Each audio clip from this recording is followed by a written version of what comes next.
Well, hello. Hi, I'm Kiara.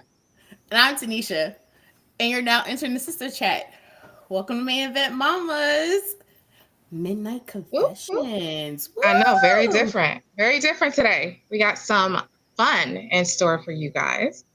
In our confession booth, we're inviting two dynamic, amazing women to spill their secrets. And they agreed. So that's I mean, amazing in they itself. had to say yes to get on here. I mean, they couldn't, we could just pop people in there. But we're going to have a blast today talking about all the things. We're going to talk a little bit about wrestling. We're going to talk a little bit about TV. We're going to talk a little bit about books.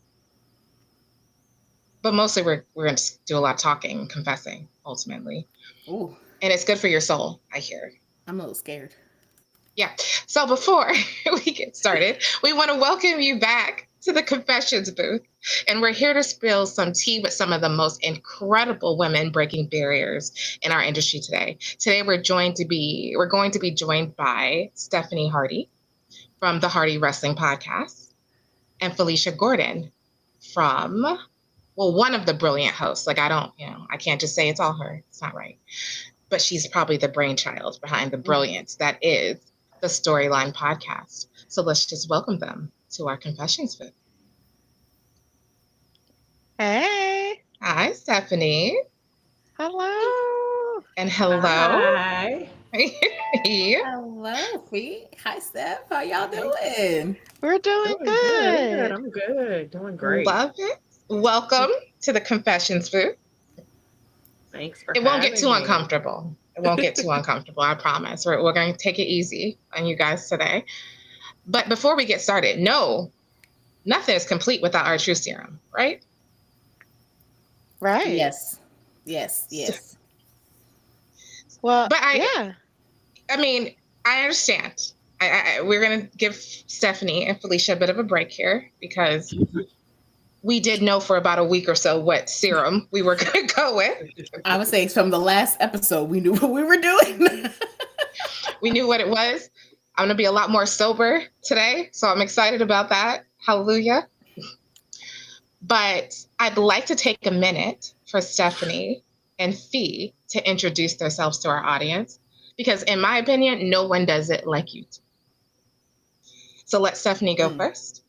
Absolutely. Oh, okay. Well, first of all, hey everybody who watches Main Event Mamas, including me. Um, I'm We love you. Stephanie Hardy. Thank you. I'm Stephanie Hardy. I'm the host and creator of the Hardy Wrestling Podcast, and it's smaller shows underneath the umbrella called HWP Extra and Steph and Cat Talk WoW, which is a post show for WoW superheroes that I host with Katrina from In Cat We Trust, who is another amazing creator you should follow and watch and all of the above. I'm also a contributing writer for Daily DDT, which is a subsidiary of Fansided, which is a blog site that covers all sorts of fandoms, including professional wrestling. And I've also done commentary work with various promotions like Battle Club Pro in New York City, Spartan Wrestling in Gaston, Alabama, which is an hour away from me because I'm from Birmingham, Alabama. 205 lit all day. We're the Magic City. Okay. And Not the Magic City. Okay. Yes, we are the Hey. Magic City. And also, I've also done commentary work for the all black female event, which was called Black Girl Magic in 2022. And I've done Hey, panels about women of color in wrestling along with Katrina, who created and spearheaded that as well. And I've just been blessed in this regard to do a lot of things with my platform. So that's who I am. whoop, whoop. Woo, that's like you got a What? lot, so that's Yes. I mean, good. snaps all the way around, okay? Right. Go, girl. Thank you. Well, I am Felicia Fee. I am the creator and the host of the Storyline Podcast. Um, I created that podcast. I created my podcast um, based off of being a woman. A lot of the times, men don't think you know what you're talking about. Everybody has an opinion. But for me, a woman's opinion is what it needs. Wrestling needs Amen. a woman's opinion. Everything can't just be based on what men think or what men feel. I wanted the woman's perspective, and I wanted my own perspective versus listening to the thousands of men talk about wrestling and what they think. Yes. And same. Absolutely. It's one of the biggest struggles, I think, when you're out here in male dominated spaces, is trying to get your voice out there, because you do have a unique tone, voice, background, interest, and perspective. And I think it's really important that people get a chance to hear it. Absolutely. Right? Mm-hmm. All right, Tanesha, Yes. let's mix it up. Yes. What you drinking? Okay. You really want to know what I'm drinking? Okay, here we No. go. So I probably should have mixed it first because this is strong. The last one wasn't as strong, so I feel like I need to turn it up a notch. And I don't know if that was a smart idea or not, but we'll see how it goes for the rest of the day. How truthful I get. I don't know. But hold on, let me show you. I'm about to what I'm drinking. Hold on. Okay. Hey, Kiara, I can't see you on camera. You can't see me? No, I can't see you. All I see is an M in the middle, and it says 99% on the left side of your screen. And I Okay, can hear you, but I can't see you. Okay, let me figure that out. Oh, no. Why Tanesha tells us what she's drinking. Well, Oh. so apparently I like this Bacardi brand here because last week I had Bacardi. I forgot, it was Blue Zombie, something like that. It was and this Zombie. time this is Bacardi Hurricane mixed with, I don't know how to say it, but it's tequila mixed with tequila. Wow. Okay. I did put a splash of tequila. It clearly was at the top, so it was really strong. But that's what I'm drinking today. So we'll see how it goes. Okay. Well, I am over here trying to figure out this, but I will tell you what I am drinking. I'm about to say, tell us what your truth serum is, since yours is the mocktail version. It is. Today I am here with a mocktail, and I am having a cranberry lemonade sparkling ice. That's what I'm having. And it is delicious, I have to tell you, because we had a little too much fun last time, and well, that was someone's mom felt that I was a little too inebriated. So she didn't say you were inebriated. She just said that she could tell that you had drunk. Mm-hmm. Wow. Mm-hmm. Listen, my mom's not watching. But that's the whole point. The confessions are truth serum. Well, I mean, I have no shame in my game. We are old enough to be grown. Just saying. Yes, we are. Love you, Mom. So strangely, Stephanie, I can see you and I can see me on the stream. So I'm not quite sure why it's doing that for you right now. But that's what weird. I could do, I think it might be because you're in portrait mode. Maybe so. Do I need to turn my camera around? I think. Can you go to landscape? Hi, John. Hey, Candace. Thanks for joining us. I was going to say hi to everybody in the chat.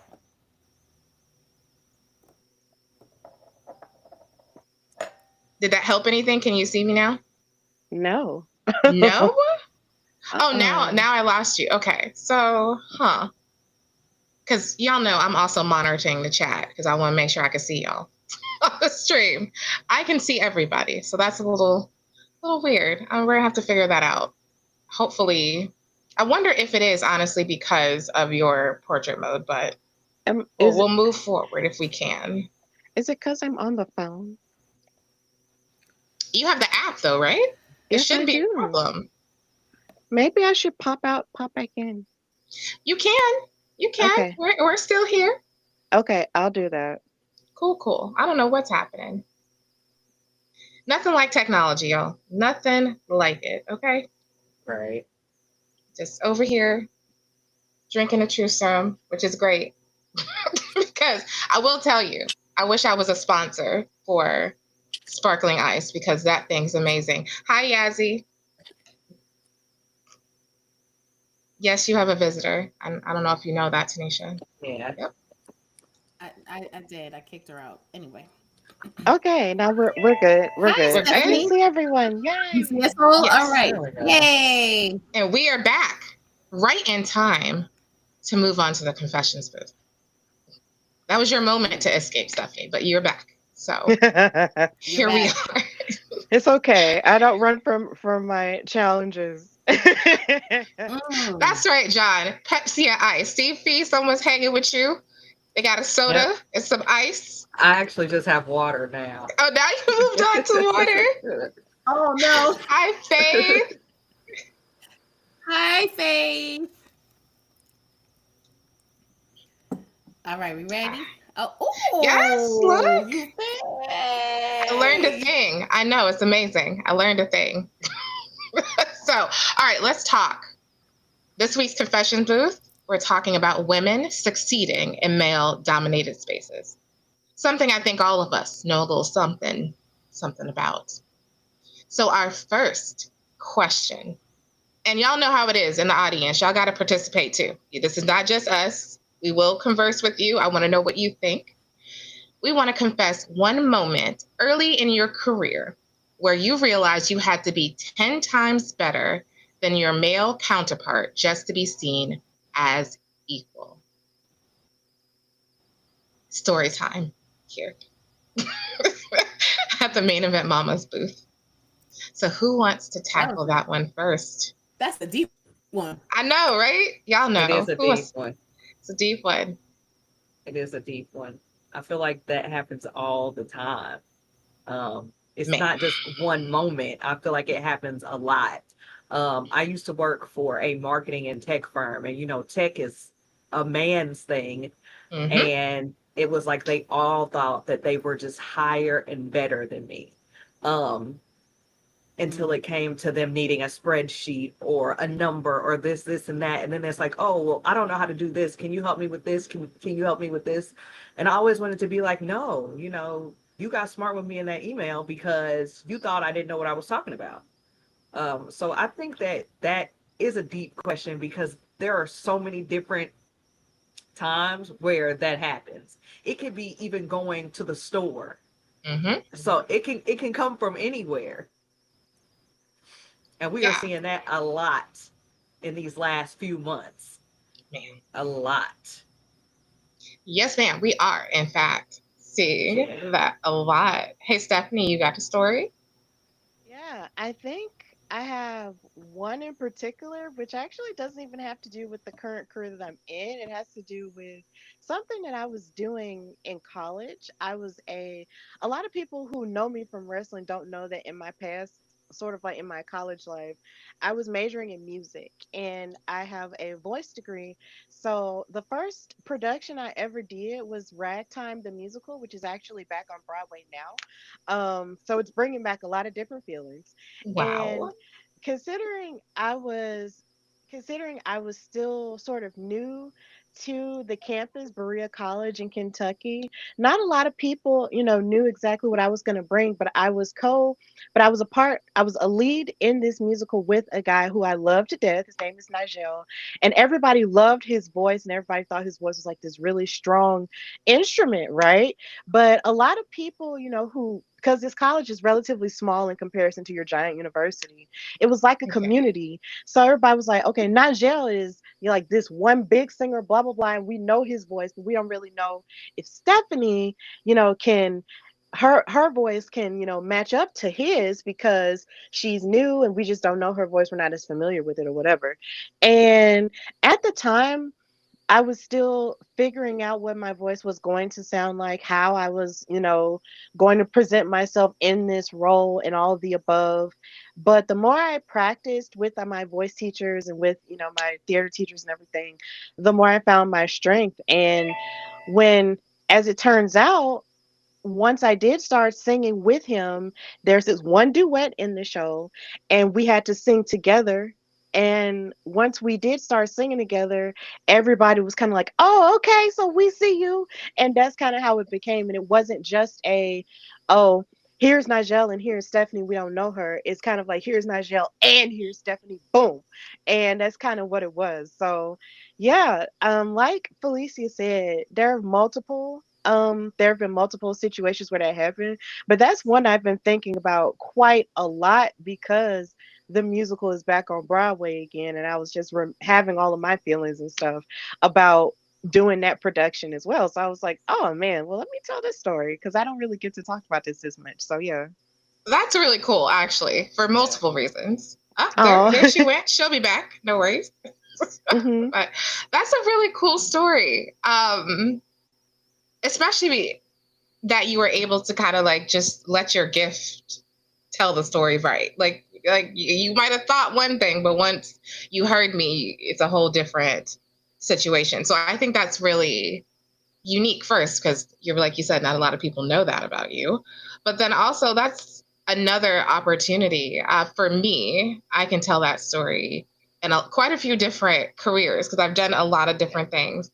But I do remember starting my career early in insurance. So like I graduated from high school and college, and then I had a journalism degree, but I had two little kids, so I couldn't just start in the 30s. I needed a job to take care of my house. And in the insurance field, it's very white, it's very male dominated. And when I came on, it was very much you're just like a admin at first. I had an amazing group of women I worked with, but we were just the admins, right? Like we were the admins, period. And within the first week, I was actually promoted to a different position, still administrative, but just more responsibility. And I became the person who ran processes because I was like, well, I identified that there was this need and I needed for everyone to kind of start following the lead I set. Now, there was a big issue with this. A, I was young. B, I was Black.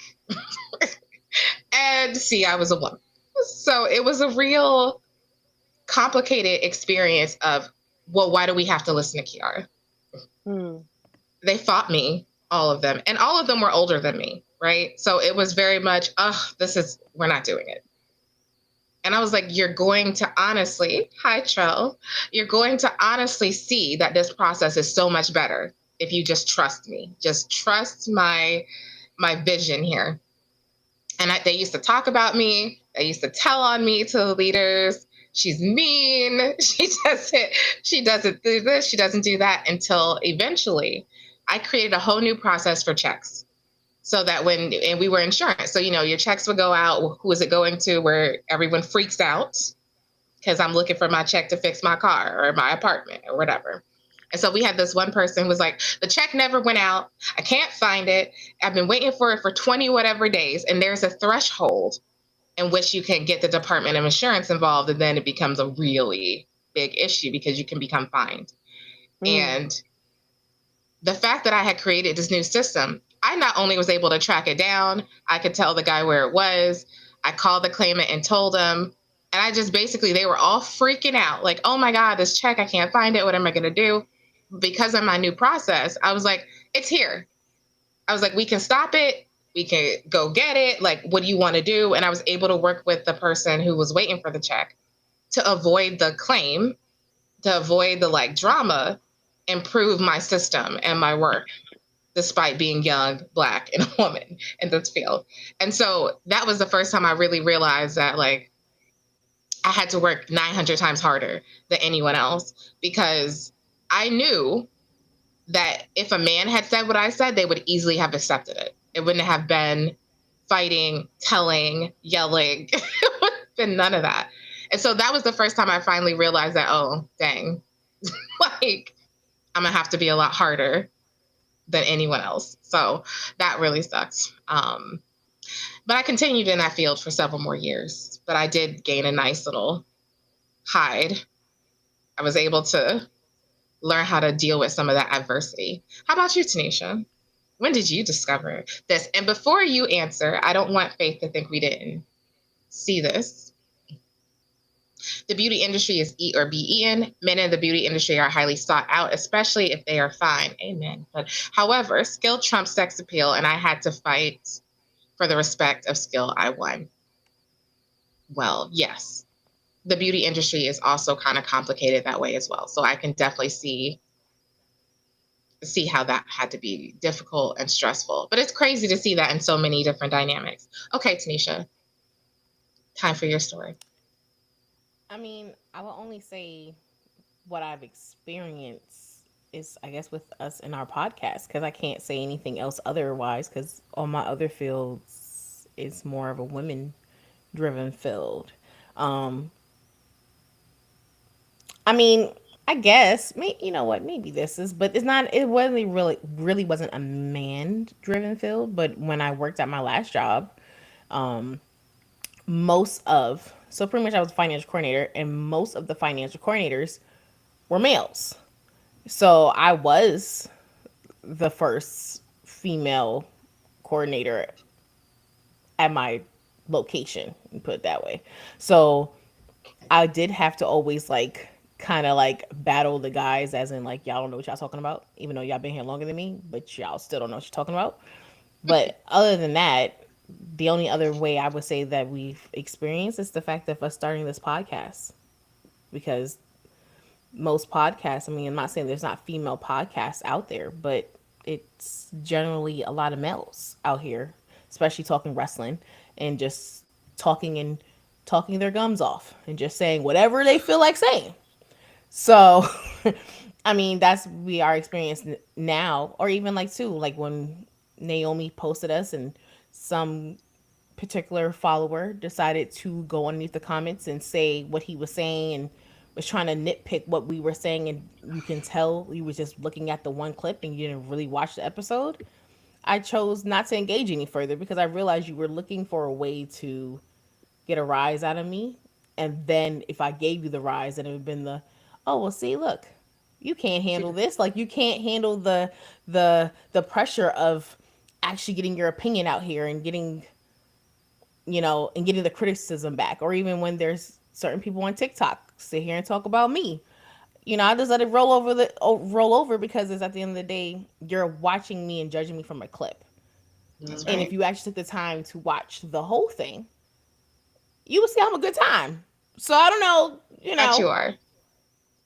but that's about it. I mean, I don't have no other real true thing because most of my fields it's always been a woman driven field. So Yeah. I would say My that that favorite. actually counts, right? I'm mhm. Yeah, saying that that counts. definitely counts. Yes. And I think it's funny because we're going to get to that in the third question, but I definitely think I've experienced a lot of that in podcasting. A lot of the comments, like, you don't, oh, you remember the comment, like, y'all are babies? Like, you have no idea how old I am. Oh, I've someone been said here that. a I minute. definitely didn't pay attention to that because I Yeah, mean, I get that a lot. Like, you don't know anything about wrestling, or, well, I do read a lot of the comments because, you know, I have to respond to some of them.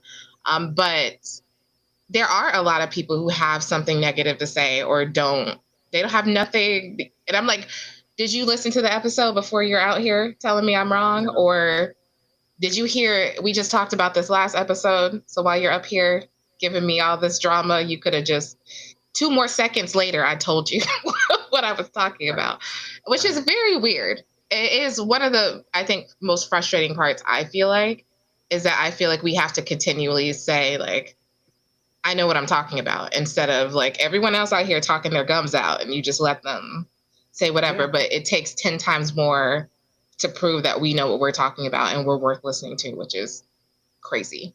Crazy to me. Yeah. I get go ahead, attacked Fee. on threads every other day. You do. I'm yeah, yeah. And I'm like, come on now. And I always have to put my disclaimer. Y'all can disagree with me as much as you want to, but do not be disrespectful because you disagree. Most of it is men. They always Mm-hmm. disagree, no matter what it doesn't matter. It can. I think last week, I was like, I'm kind of disappointed in John Cena's retirement tour. That sent the men over the moon for some odd reason. And it was, I don't know what I'm talking about. And we asked for this heel for 20 years. He's not even heel no more. But anyway, we asked for this for Amen. 20 years. And I said, who is we? Not me. I didn't ask for it to be the way that it went. And this just turned into like this big thing. And what's I said, I don't care what you're talking about. It sucked. It's sucking. We're witnessing the suckiest retirement tour I've ever seen in my life. And that just sent, he was gone after that, over the moon for days. He just kept going. So I blocked him because it was just too much. I was like, dude, what? He just went on and on about how I didn't know what I was talking about. And fans, a fan like me, is just a for now fan, and you're not a fan because that sent me shooting to the moon too. I was like, dude, what?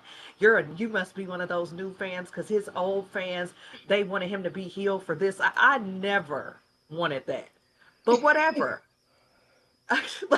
I mean, listen, he definitely. I'm not saying I didn't want him to be heel. However, he was not successfully a heel. At He all. sucked. He was trying to be bad, and you were like, you don't know how to be bad. You were the kid that told on yourself. Like you did Yeah. not know how to do it.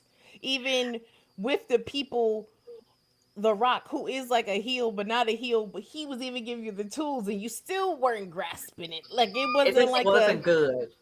It hence just why I you're wasn't. not heel mean, no more because It's it not didn't good. go. It didn't What yeah, you work. think, Steph? yeah. I actually disagree with Okay. respectfully. I disagree with the John Cena heel turn because when I say it was something I never thought would happen and it knocked my socks off, I was like, wait, stop. Like I fell to my Really? knees when it happened because it was just so crazy to me. Like, excuse me, this is what's going on. Um, it was just a lot of emotions, and I kept finding myself watching it back so many times after it happened. I was like, man, Oh this is crazy. no. What is happening to the world where John Cena is bad? But I actually didn't think it was the worst. I don't think this retirement tour is the worst retirement tour. I mean, because quite honestly, I feel like this is the first retirement tour I've really ever seen in my wrestling fandom. So honestly, I really don't have anything to judge it on. So I think for me, I just wanted to just enjoy whatever piece of John Cena we have at this point. And Yeah. and I didn't think it was the worst thing in the world. And when he did turn back face, I was happy. I was just like, okay, you're good again. Great. That heals my soul a bit because if we get to the end and you're still being bad, then that'll just make me sad. And so now he's a face again, and I'm okay with that. But while he was a heel, it bummed me out because I was at WrestleMania as media and watching him win against Cody Rhodes and the way he did with Travis Scott and everything. I was like, oh man, come on, and it was evil. And and it was really bad. But at the same time, I feel like there's a lot of criticism that people are bringing on it that I just don't naturally feel like. I don't feel like it's the worst retirement tour. I've actually just been enjoying everything because really, like, this is it. And this is all we get. And I just don't, I try my best not to really just crap on everything. So for me, I'm just like, yeah, okay, here we are. Now, yeah, I feel like she has something to say. Okay, before you go ahead say something, wait a minute. First of all, this is the beauty of having diverse personalities and thoughts and feelings, right? Because I Hmm. feel like, well, I feel a little differently, but that's not the point. The point is that everybody has their own unique take, and I think we honor that, right? Because there's certain things, like even if my sister and I, if you watch our podcast, sometimes she's like, this is trash. And I was like, I like it. Like, am I out here by myself over here? And I'd be like, yeah, I don't know. She's like, yeah, you over there on the left field. Because I'm somewhere in the middle because I am such a story person that I like consistency. That And part. so if you're gonna ruin wrestling, I want to see it. What you doing? How you ruining it? I was hoping he would have got to the end and he took the belt somewhere. Hi Nessa. Hi BK. We see your comment. I was hoping that he was gonna take it and they was gonna have to try to figure out how to get it back. Like I thought the I was story was going to counting be. down the I thought it was minutes. going to be big, big. I thought we was going to see something so big. I just like the Rock and the Soul, and I just Right. thought it was going to be Epic, right? I was like, this is gonna be a story where now you got the Rock involved. They're gonna have to bring Roman over here. We're gonna have like the Avengers. Like I was waiting Not the to Avengers. see. I mean, I was waiting it's to see interesting. something, anything. You know what I mean? But I was like, wonk wonk. But I do have a different opinion of John Cena. So I think that is probably why I'm just like, I was expecting him to impress me more. Because if you followed us a little bit, you know I'm not the biggest John Cena fan. I am not. I love his acting, not the biggest fan of the character. But and that was one of the reasons I dipped out when I did for that period of time. Once he started rapping, I was out. I was like, I can't do it. That was the best part. I love I the can't do rapping. this. I was straight up like, I can't do it. I don't know I what's love happening. the rapping. I was a kid at that point, and I love the rapping. So I was like, oh my god, he's rapping. I was gonna marry him at one point. Oh Lord! I wanted to marry him. John I saw the Cena? Marine. I saw the Marine Okay, when it well, in the came out, and Marine, I get it. he Yes, had in the his shirt Marine. off, and I said, look, that's gonna be Huge. my husband. I thought for sure he was gonna be my husband one day, but it's all right. You know It's what? all right. I'm not, no judgment here, okay? I There is understand. no judgment. There's no. I understand. Because the too. experiences and dreams that we had about Shawn Michaels and Triple H and The Rock, I mean, like, we had a whole Wow. storyline. We had a whole dream world growing up. It was really What? bad. It was bad. We kept. It was we it was deep. And if I ever wrote those books, ooh, Yeah. like, they're where they belong in our childhood. That's where they belong. Yes. Yeah. So, yes, Yeah. yes, the Thunganam, yeah, all of that, all of it, Thuganomics. all of it. Yes. I had a crush on Edge too. Really? Well, you know what? I Yeah, can when see he that. was face, I had a crush on Edge because I love Yeah. men with hair. And when I saw him with That all too. that hair on his head and all of that, I was just in love. I can Like, understand that. I can yeah. understand Edge too. I can understand. I Mhm. mean, Shawn Michaels was my dream. I mean, I like my love- dream. Especially when he was bad, he was very bad. That was my favorite. Like, I don't know. I blame my father why I like villains because he always loved the That's bad funny. guy. I know, See, right? that's like my daddy. My daddy loves the bad guys too, and I don't love the bad guys. I'm So, like, how did you do this to me that I particularly enjoyed the bad guys? Like, don't. That explains some choices in my life, I'm sure. But I think, yeah, I'm a You know, baby but to face think about girl. it, Dad even was like when he took us to the Lion King and we were all crying because Mufasa died. He was like, "Why y'all crying?" He was like, "What do you mean? Like his brother just killed him." He was like, Right. "Well, you know, I mean, he just like Scar was his person." We were like, "How can you like him? He just like we just watched him kill and did like Yes, yeah." exactly. That's how my boyfriend is. He loves Scar too, and we almost had a fight over that. I was just like, he killed his brother. What are you talking about? And he's just like, no, but the reason. Like, and he tried to. It's the oh my reason goodness. behind it. That's He what I tried to said. The make it okay, motivation. and I'm like, no, sit down. It was the more you get. Don't even get me started. The more you get into his background, I could understand some things. That's all I'm saying. But again, I understand and appreciate that there's so many different perspectives and thoughts, and I think you can respectfully disagree and have fun with it without it being a huge discourse. Now, I just want to shout out Candace because, girl, Candace is back. Shout out to Candace. She was the reason that we got to watch AEW's pay-per-view and why we covered it in our episode yesterday. So additional kudos and claps and applause for Candace. Yesterday or was it last week? Okay, anyway, doesn't matter. My bad. Sorry. I don't remember. I know. Yesterday was a long one. Okay, but what I was going to say before we went on a whole different tangent was that I don't, to counter what Stephanie said about John Cena, I don't really think this is the end. Like he's saying it's the end, but I don't think it's the end because me neither. Go ahead. Oh. All right, we're gonna let them posture. What you mean? Yeah, I don't think it's the end. I really don't. How many times have we heard people say, "I'm leaving"? Right. A million. You're right. And then in maybe a year or two, they pop up, and then it's like, Then they get into with somebody. Now they want to fight.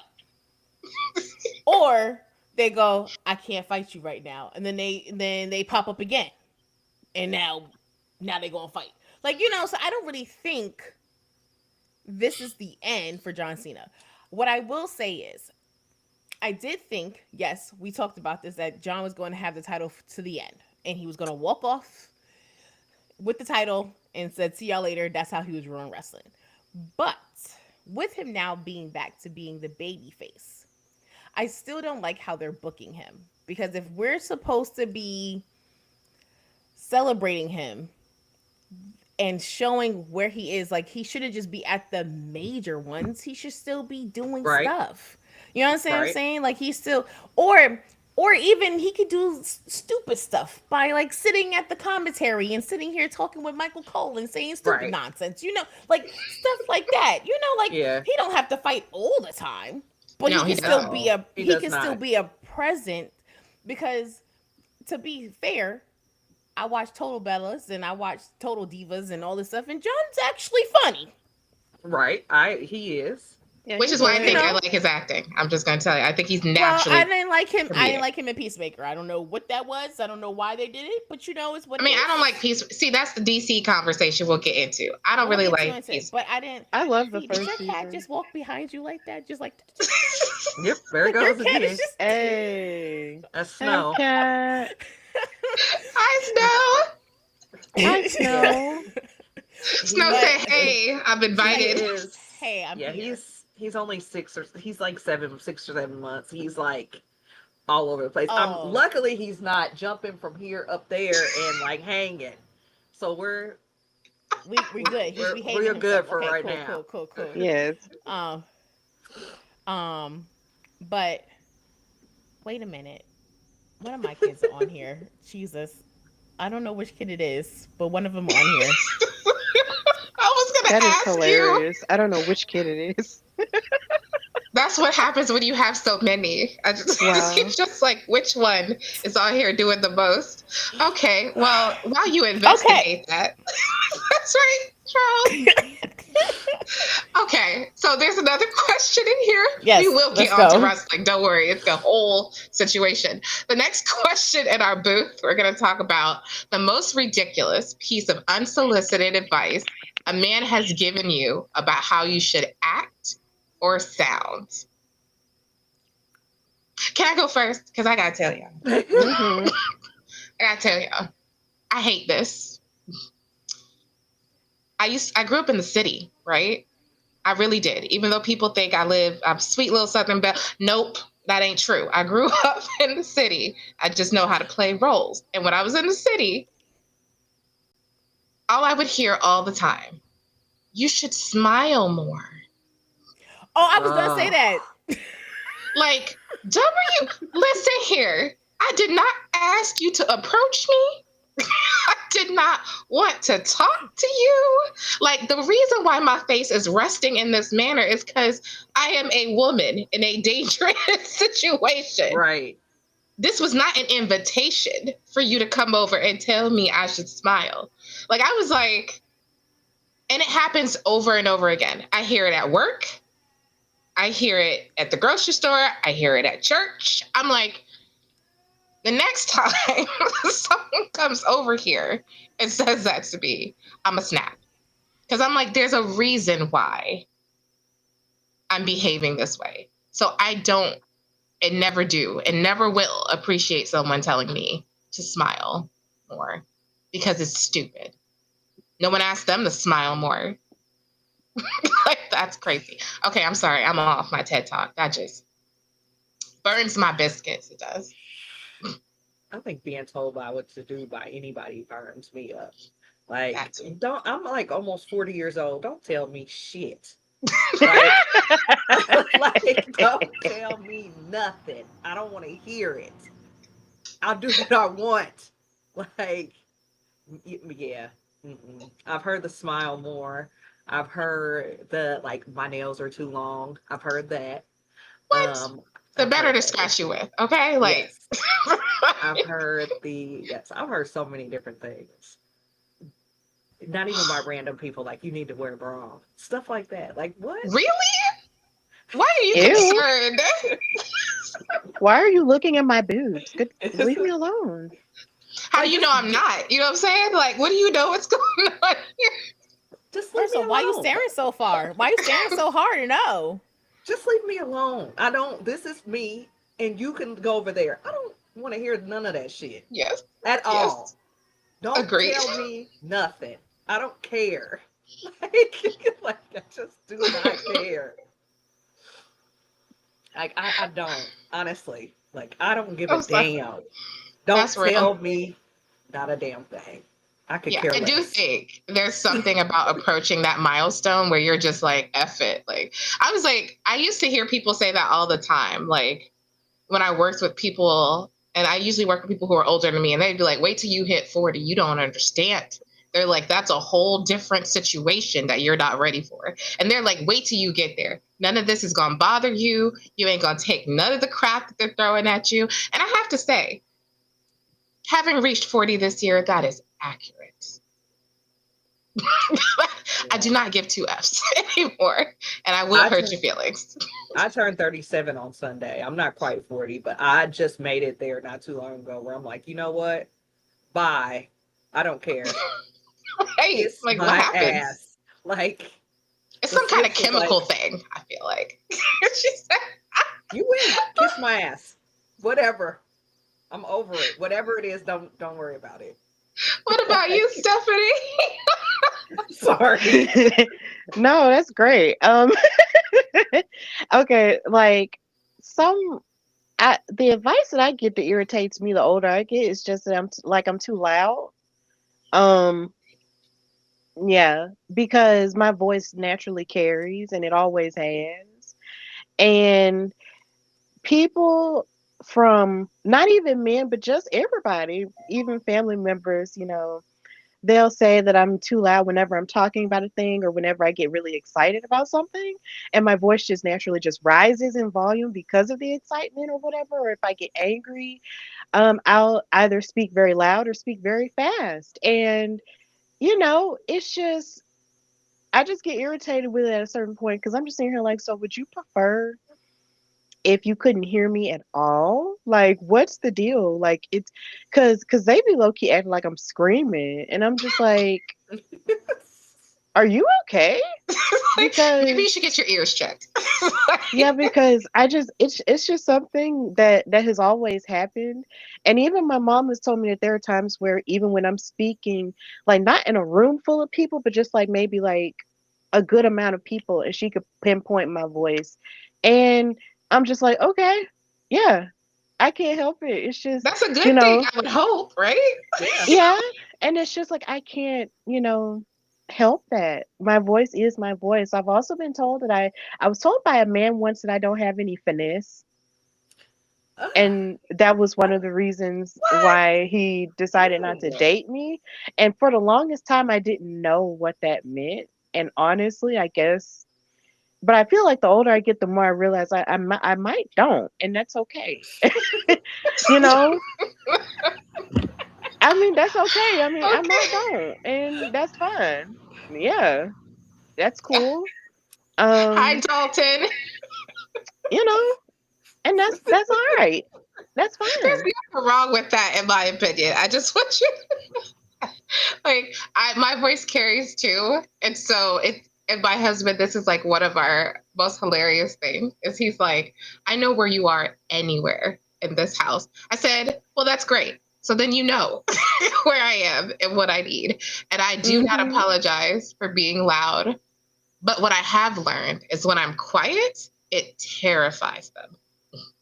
So I'm like, Mm, you get it. Anyway, I mean, either way, you complain. So I'm just going to just live. Just going to live. exactly. Sorry. Or not Hmm. sorry. It just is who I am. And I don't think there's anything wrong with being loud. Plus, I think like when you sing, you are taught to project, That right? too. So I'm Hmm. like, and I used to sing a lot in choirs and stuff like that. So I'm like, that's what I was taught to do. I don't know how to mumble.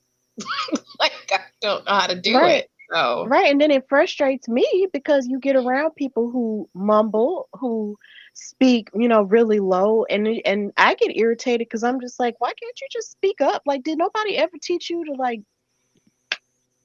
speak can and I say hear what you mean, right? use your words? I think my big mama, God rest her, used to say that, she didn't want me or my mom too to speak with a lazy tongue. So it's just kind of like for her, like if there's anybody mumbling, I just get irritated. I'm just like, look, can you speak up? Please, Hmm. like speak up so I can hear you clearly say words. Like and it be adults. And I just say something, like speak for real. Like Yes. Yeah. so I can hear you clearly. Like Which make I agree yourself with. known. Like Yes. make your presence Stand known. on your business. That's why I'm like, why can't you Hmm. act like if you're saying it, say it with your whole chest. Like, Right, and what let me is the hear you. problem? That's right. Hmm. Okay, I have to pull this for the clock. Y'all out here, John, listen. What does that mean, John? What are you trying to say here? Potting? What is that? Anybody ever heard that before? What? It Like says, podcasting. yeah, my mama tells, okay, let me show that again. It says, my mama tells, I think he meant me that means the same thing when I'm potting stuff. Okay, so that's what John was saying. Okay, Oh, okay. okay. And then Faith says, I've been told that I come off too masculine. Like, I beg your finest pardon. Do not be mad at me if I can bench press your inflated ego and you can barely pick up my queendom. Now, that is a Period. bar, Faith. Yeah, that is. We might have to keep that somewhere. Exactly. Because what's wrong with some of y'all out here? But that is one of the things I teach my kids. I'm like, use your words. Like, if Absolutely. more people could communicate properly, we would have less conflict in the world. So I'm like, Exactly. say what you mean.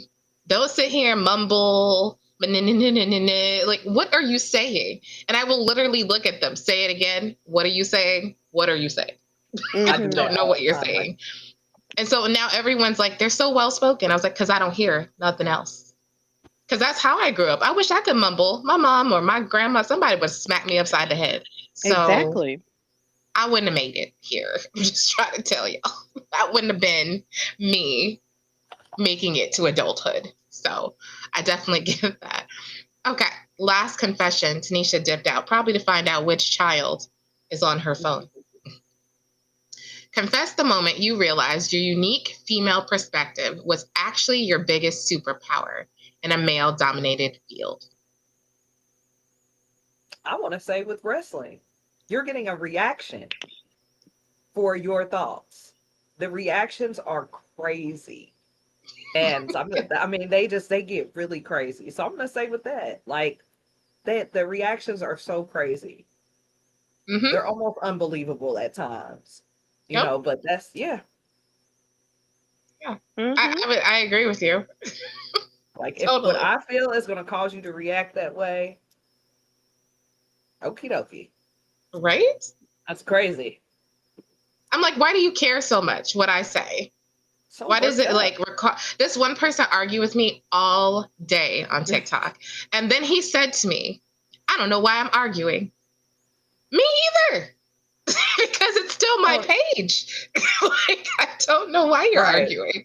I was on another podcast called The Human Mosaic, and I was Okay. talking about how I respect my kid's dad, my ex-husband, and this man just was like, "You don't know how to keep your family together, and if you meant these things that you say, then you wouldn't have done this." You first of all, I don't know this person at all, That's not wild. zero.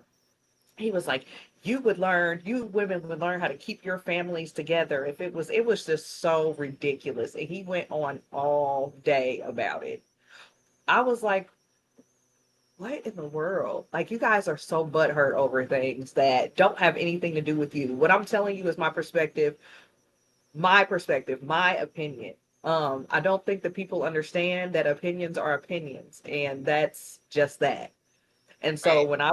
when I was on this podcast and I was talking about, the relationship with my kid's dad, that this man under this post was just going paragraphs and paragraphs and paragraphs about um not knowing how to control your emotions, and you know if you really wanted to be like, I don't know this person. It was so crazy. I have to send you a screenshot of it, but it was Yes, please. insane.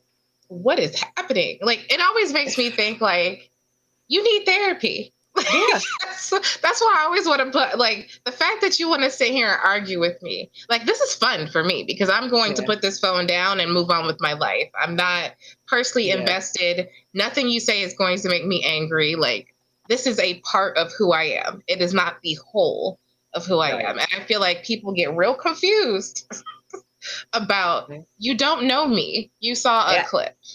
at all. You That saw a is Mhm. clip of true. one thing I said. That's not knowing me. No, at So all. it's weird because I definitely have run into that. Sometimes people make assumptions and you're like, The that's, internet is a did I weird say place. that? Even in person, I will feel like, I'm like, because the dynamic between myself and my husband, we are just jokesters. Like, if you hear us talk about each other to our friends, you would think like we're enemies, but it's just how we engage. Also, because it really helps us. So sometimes I could be like, he says I can't go. Now, granted, he probably didn't say that, but I'm Right. definitely going to use him because I don't want to Because I go. don't want to And I've go. already Right. tried to tell you no, and you were trying to hear me. But I feel like people take that one clip of information and just assume. Like, I remember someone Right. being like, "Oh my God, you guys hate each other," and No. I was like, "We're about to leave here and go hang out." So I don't know how we hate each other. I still been asking for 21 years. I don't know. But that's just we're homies. That's how we interact. So I'm like, y'all are just weird. I'm like, maybe if y'all talk to more people like that, y'all might be a little Right. happier. Everybody doesn't have to have that. Oh, I love you, dear. The Instagram romance. That's Yeah, not real. People, not are all you the At back? all. time. You back? Yeah, sorry. Had to do a parenting moment. But I'm here. You here? You I'm here? alive. I'm Okay. alive. Everyone's alive. That's Yay. important. It's important. We haven't heard Stephanie yet. The moment you realize your unique female perspective was actually your biggest superpower in a male dominated field. Well, I think there's probably two scenarios, and it does have to do in my wrestling career. One instance is the biggest one that happened months ago at Evolution. When I was in the press conference, and I got to ask Naomi that question about the caution tape and how her cashing in speaks to those who have felt that they've been undervalued, underappreciated, and a third wheel. Um, that made me feel like that was really like a really cool superpower to have and ask a question in that moment, because in that room there were only two of us women. It was me and my friend Emily May, who is a very amazing correspondent, interviewer, host woman who's been doing this for a long time, and she's like a mentor of mine at this point, and she's my friend. It was just us two because that was during a crazy weekend. It was also all in Texas weekend, so all of us were just kind of all over the place. But we were the only two in there, and just thinking about what I was gonna ask her in that moment was just, really crazy. But I was just like, you know what? This is something I've been thinking about with her since WrestleMania, and I got to get this out. So once I asked her, I was so happy I had that opportunity because, that's her, that's Naomi, that's, the person I've been watching for years, and that was just amazing. But seeing how people reacted to the question made me feel really good. Seeing women say that they wanted to show it to their kids, to remind them of their worth and what not to tolerate. Seeing men, talk about how great of a question it was, and how great of a journalistic question it was. And even people like wrestling fans thanking me for not asking a crazy question or a dumb question that, people don't necessarily like or feel like doesn't fit the moment, and so many other things. That is that is still one of the best moments I've ever had as a creator, and I hope to create more like that. But that one, really means a lot to me at this stage. And the second moment I realized my female perspective was a superpower was just anytime I share my opinion via my writings with Daily DDT, and somehow or another it winds up happening because I'll never forget writing an article about how WWE needed mid card titles for the women.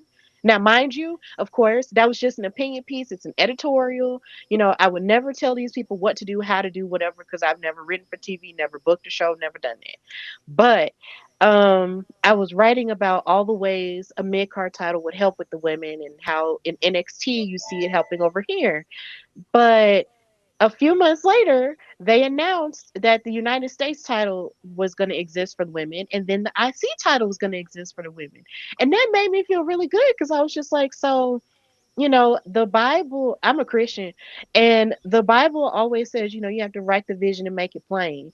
And I feel like even that applies even in wrestling sometimes, where you can write something and maybe a year, whether it's a few months or a few years down the road, somehow or another, it's going to manifest. And the beautiful part about wrestling is that it catches you off guard, it catches you by surprise if you just stay on the journey and just don't give up. And that has been one of the craziest things ever. It's just seeing things I've either spoken about or written about in the past 5 years actually come to fruition. And that I feel like is my superpower. It's just being honest about how I feel, saying it, writing it, or whatever, and then boom, it's there. So that's cool. That is cool. Very. Wow. Now, what's not cool is what they're doing with those mid card titles, but Yeah. we'll get into that a little bit later. Yeah. But that is really cool, and I do remember reading that article actually and being like, Oh, thank yes, you. yes. I was like, exactly what she said. Like, exactly. So, no, I definitely think that is a unique superpower for sure. All right, how about you, Tanesha? Can you hear me? Yes. Okay. No, my mic is doing something weird and my headphones are doing static. I don't know what's happening over here. But I would say the same thing that Stephanie said in regards to Naomi, letting us know that we were doing on the right track. Because if y'all watch the episodes, I am normally the funny one, the one who always got something to say. My face be turning up, just like as it is on this live. But there's moments where I'll get serious and ask like some random question, and you'd be like, "Well, wait, I gotta think about it." And I think for just like how you asked her, Stephanie, it was more so just me asking like why wasn't it important to all of us? Because for whatever reason, when Naomi won, it was just something. It was different than when she won any other time. And I'm not, and it was just like, why is it? Why is it this particular time is so monumental to us as a Right. community or as a wrestling community, or like what was it about it? So with her acknowledging that, reposting it, and then when I actually met her in person, like I said, I ain't sharing that video because I look a little crazy. But for her to even just sit here and say, "Oh, I love you guys. Like keep doing what y'all do," that was um the it was the moment to realize we are on the right track. This was good that we actually did this, because who knows if I didn't push my sister and stay on top of her and be like, "Yo, did you get all these different things?" If we would have even had this moment, or I would have met her and it would just be like, "Oh, I met you, you're nice," and kept it moving, it would have had no significant value to it. So that is me answering the question because I feel like I'm about Yes. to go on a whole different tangent. No, it's cool. No, but you're right. It was that I do feel like that was a moment, and it was a defining moment. I think that you have times where you realize that you think about things a little differently. And when she asked me that question, it was one of those days where you're like, did she just go ahead and ask me a deep question in the middle of this episode where I'm gonna have to stop and think? Um, but I think sometimes the people who know you best can ask you some of the most deep questions. And the question really was like, what does this mean to you? Like, what does Naomi's win mean to you?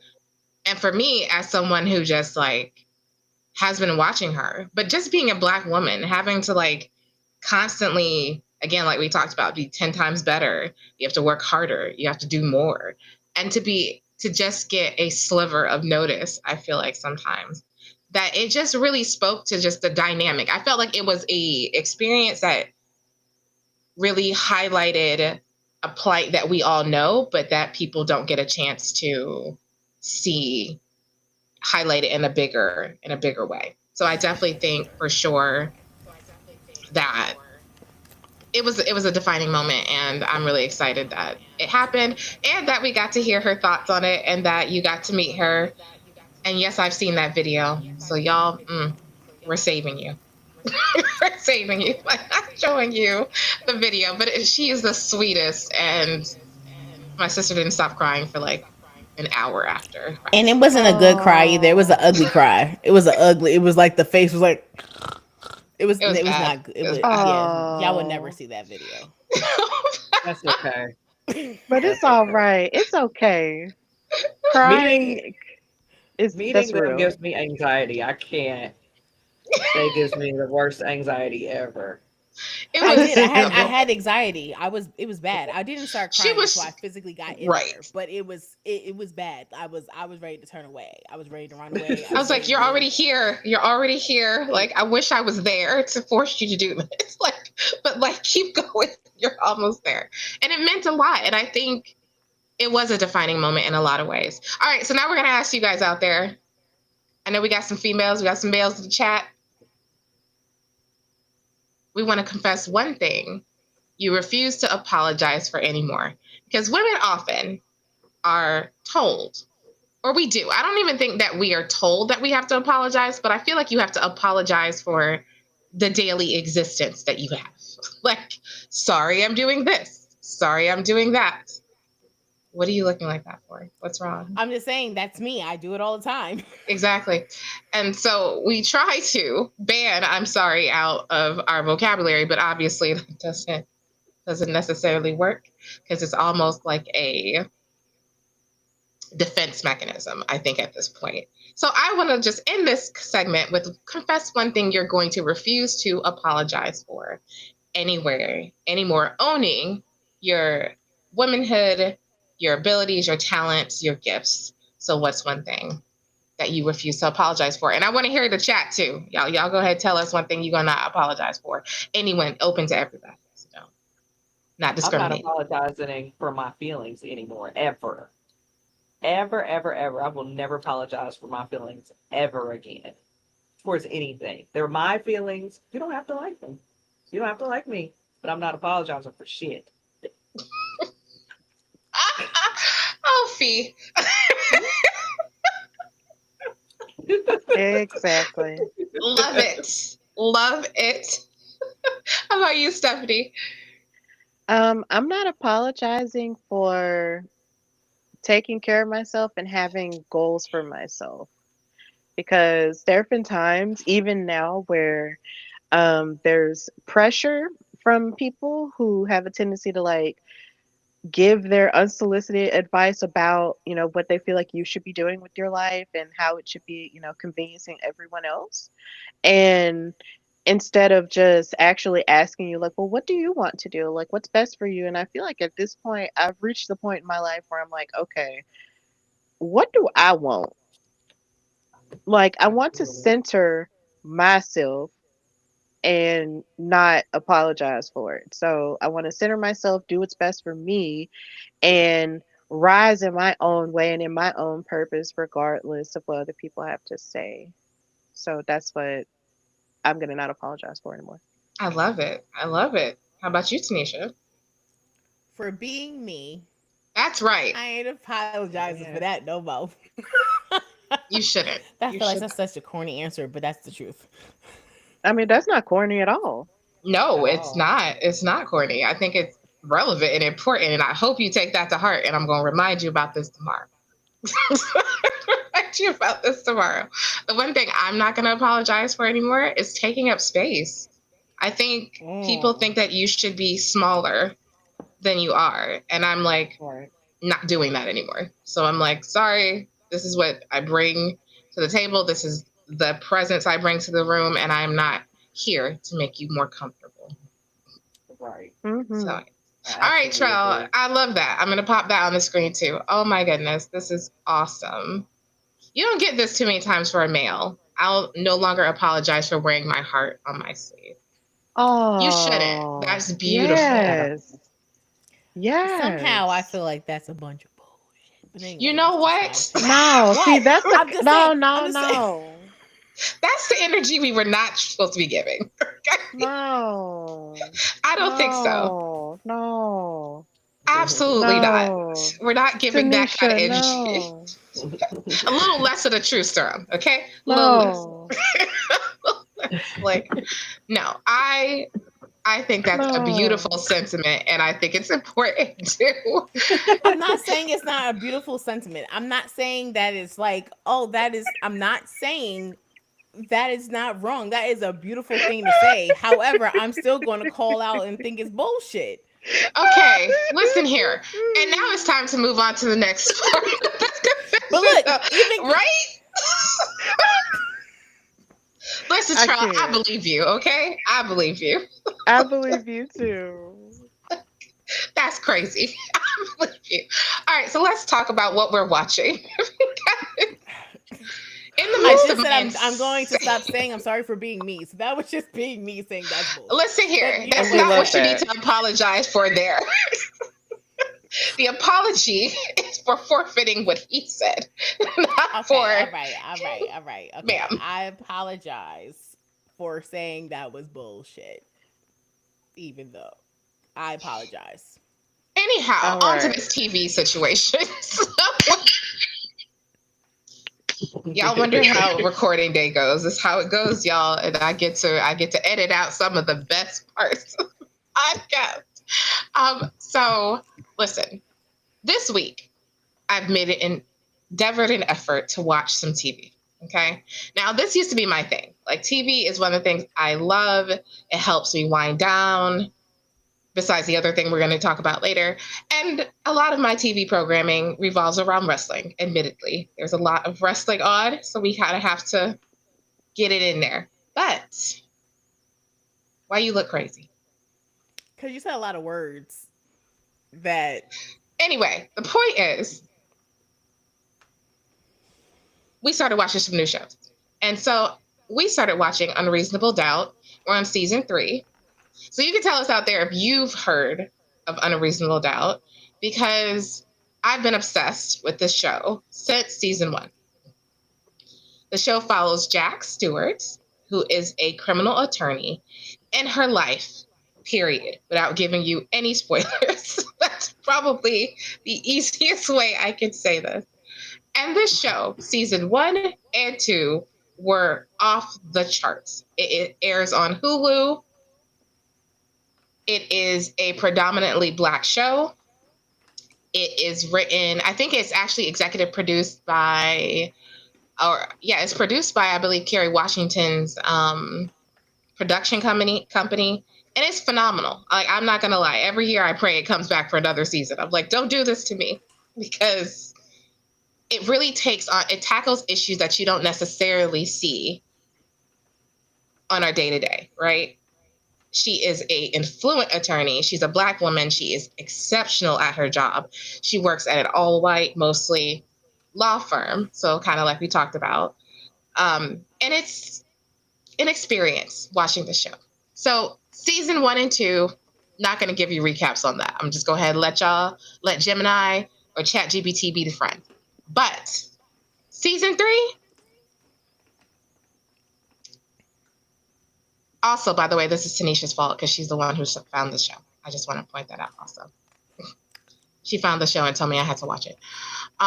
But season 3 is back. It started, I believe we are 4 weeks in at this point, Tanisha, right? Yes. Episode 4 came on. It's on Hulu now. Yep. So we have a new case about a child star and a missing girlfriend. And Jax, at the beginning, her life's a little bit of a easy compared to the last 2 seasons. If you know what I'm talking about, you know. If not, I'm gonna tell y'all to pick that up and watch it. But her life's a bit of a It's much smoother than the first 2 years. And her husband do not have a traditional marriage by any stretch of the imagination. There are sometimes other partners involved, or at least there Oh definitely was in the Lord. first season. Oh And milk. then also the second Wait. season. Mm-mm. She said to say for me, the second season. Is that why you stopped at episode season one? Because season one was a lot. Season one was a lot. I'm not gonna lie. The first season, I was like, uh, what did I get myself into? It was a lot. But what I did appreciate about it this particular season is that the drama is not as centered on Jax herself.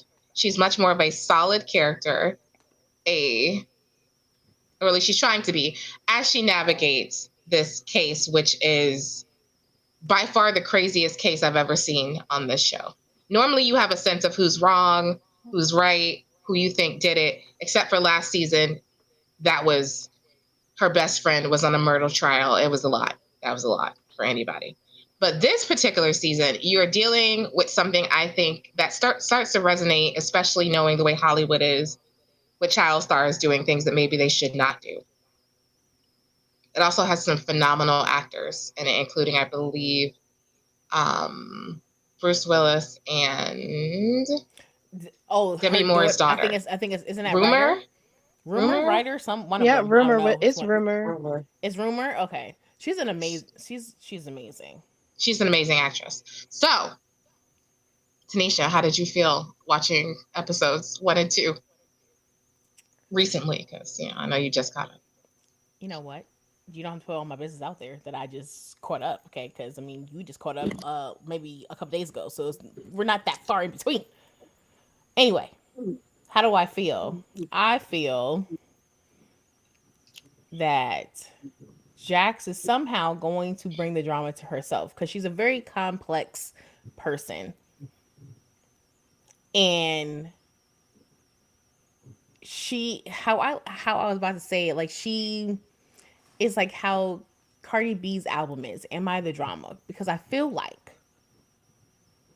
her life itself, like she's the center of it. And as you have to scratch your head and go, do you realize you may have caused some of this extra stuff that you're doing to yourself? Or Right. because of you, because I also realize she carries the world on her shoulders and she feels like she has to carry the burden because she is a partner at the firm and seemed like the only black one there other than her assistant. There's no other um someone else that she can work with. Like last season she had Morris Chestnut's character, and but then, there was still sexual chemistry there. So it wasn't like she could like really lean in and just be herself. And Plus, then there's yes, a her bit of world was competition. yes, it was competition, but also too, that her world was exploding as well. I'm just gonna run it back because I feel like we're talking in circles. So pretty much season two, her husband sat here. Listen, why? So I don't care. I don't. Her husband sat here and cheated on. Well, had a break baby, right? And they had to sit here and try to navigate that while trying to go through counseling, trying to figure out if they were going to stay together or not. And then unfortunately, his break Break. baby. Mm-hmm. I'm sorry, I'm pronouncing it, whatever. Either way, the baby unfortunately died. So now, pretty much season three, we're starting with the baby mama being Mm-hmm. bitter and upset and hurt because ultimately her husband did not choose to be with her. Jackson's Which is husband did weird. not choose to be with Yes. the Yes, which woman. is weird. Not weird, but weird. But anyway, I would tell y'all to watch it because it's just really profound to one because I never really like I watch murder shows, Law and Order, all that good stuff, but to watch a predominantly strong character and also too her character, she likes to. I feel like if her life is not in chaos, she does not know how to navigate it. Like she's very complex. Even like when she was, pretty much she got fired in essence, from her case. And she was like, yeah, that's just what it is. And he's going to come crawling back to me. Like, her confidence is through the roof, but sometimes it could be too overpowering, if that makes sense what I'm saying. Mhm. Yeah. Yeah. I definitely think So, it's a watch for this week too. I'm like, for me, I think it's a watch because it also holds a mirror up, right? I think that's one of the things I think is important is to recognize when seeing some of these things on the screen, it'll make you start to think about, do I do some of these things? Like, and she's not all good or all bad as a character. She definitely has some habits. She sometimes likes to smoke weed. She and her husband like to go in and out of affairs sometimes. It's a thing that they have, and it's their own dynamic. And yet, like you said, she seems to thrive in a record number of chaos and does not know how to live because the opening of the season is quite peaceful and she's on the hunt for that next thing. So she's like, okay, great. I need somebody to kill somebody so I can have a job. I'm like, really? Right. That was a choice. So definitely suggest you watch that this week. We'll definitely talk about it again. In our next upcoming one, we'll talk about episodes 3 and 4.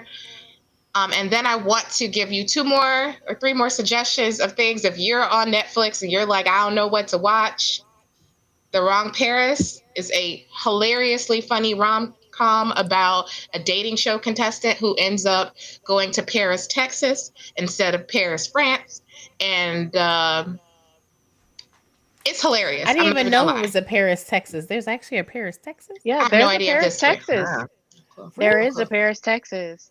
But And the see, go funny ahead. enough, the way I know about it is from a soap opera. Like Soap it's an Really? opera. old soap opera, One Life to Which one? Live. One Ooh. Life to oh, Live. I used to oh, watch Yeah, that. they actually had a whole character arc of a girl, well, no, of a guy going to Paris, Texas, and running into like a former flame who he wound up marrying. I think I saw this storyline. Yeah, it was Rex Balsam, and he was in love with this girl named Gigi. Yes. And well, he was about to marry Adriana Kramer, but then he goes to Paris, Texas somehow, and she works at this strip club in Paris, Texas. And yeah, they went, I think it was a spotted horse or spotted pony or something. It was a Oh, And spotted wow. pony. Excellent yeah, memory. Good job. yeah, oh my God. Okay. It's I'm impressed at myself that I remembered that because that was so long ago. But yeah, like and they found each other at that place and fell back in love and Adriana Kramer crashed out. But yeah, it was in She Paris, did. Texas. And Paris, Texas is a very much a real place. Yeah. And I googled it. it is a Wow. delightful show because it's a twist. It also has the actress who played Molly on Insecure, whose name I can't remember right now because y'all know I'm not good at that. I don't remember all the Yvonne stars. Orji. There you go. And she's so funny in this movie that it was a great break from the stress that was going on in my life on Monday. It was delightful before, Raw came on. Other things I suggest you guys watch, Ruth and Boaz. There's a lot of mixed reviews out there. I thought that was a lovely movie. And then we're also going to be covering Tyler Perry's Beauty in the Beauty Black in the Black. Mm-hmm. Say it loud. Say it with your chest. Say it proud. on a future episode. All right, let's Oh get in wait, some hold on. A's. Oh Lord, What? why? I'm sorry. Go ahead. I just want to ask our guests. Do you Okay, have any please do. shows that you guys are watching right now that you think it's a good look? no, not right now. We're about to Oh, get see, back into this. I was expecting y'all be like, yeah. No, I still do the Chicago shows, Law and Order, stuff like that. Grey's Anatomy. I haven't added anything new at the like yet. Mm, okay. All right. Well, those are classics. Sorry. All right, those are classics. What about you, Stephanie? Yeah, I really don't watch TV outside of wrestling as much as I used to, but what I will say is that I did finish this there's an app called Candy Jar where they have like these soap operas that's with these episodes that last for like Oh, one yes, yes, minute. yes. Oh, you And mean they like have the one, storybook ones that are interactive, the ones that they pretty much make it in a video that they yeah, put on Instagram. Mm-hmm. and basically I found this one of this girl who was in a strip club, and she didn't tell her, and she couldn't tell, her brother that, she was secretly this stripper. The name of it is called Secrets of Vixen. And Yes. it's the story Yes. of this girl who becomes a stripper to escape this job in a restaurant that wasn't good for her because the owner was trash. And she becomes this amazing stripper, becomes friends with this stripper, but then she's also in business school and hiding the job from her brother, who is um having a whole litany of issues. But then her childhood friend, comes into town, and he's actually this underground fighter, and she's been in love with him forever, and so she dances for him and under her secret thing, but they've known each other for years, and it winds up being this really hot and cute story. And I finished the entire thing, You and did? it is so Don't tell precious, and me. it's Don't tell so me. good. But What's it yeah, called? Secrets of Vixen. So it's literally, so if you, okay, I've Where been is it watching at? it. I haven't. It's okay. It's on this. It's on It's Instagram, but it's also on like on an app. Sorry, go ahead, Stephanie. Yeah, it's on this app called Candy Jar TV. Andy George. So okay, remember Kai, how I used to like watch a lot of interactive books, and I'd Yes. be like trying to get you on. So that's literally what it is. So it's one of those ads that pop up on Instagram where they be sitting here like showing certain things, and sometimes they're very repetitive. You be like, you literally just put new actors in this role and changed it a little bit, but it's still the Yes, same and that's what story. happened. Yeah, it's the same story, and I feel like I've seen this one on somebody else too, because it was somebody else, and he was like, but it's the fact that it's a black cast this time that caught Oh, my Yes, attention, because normally yes, they're all white or Asian. okay. yes, Because So you started to make me think, because I keep getting these. This is the other thing I want to complain about Instagram, Facebook, little video reel things where they have the movies. Because I was watching one, I think it was on Drama Reel, and mm-hmm. mm-hmm, you had to like, I paid for it like the first time because I was like, I gotta see how this ends. Like, yes, what is going on? Before I found out you could just Google it, and other people might have maybe potentially put that together for yes, you.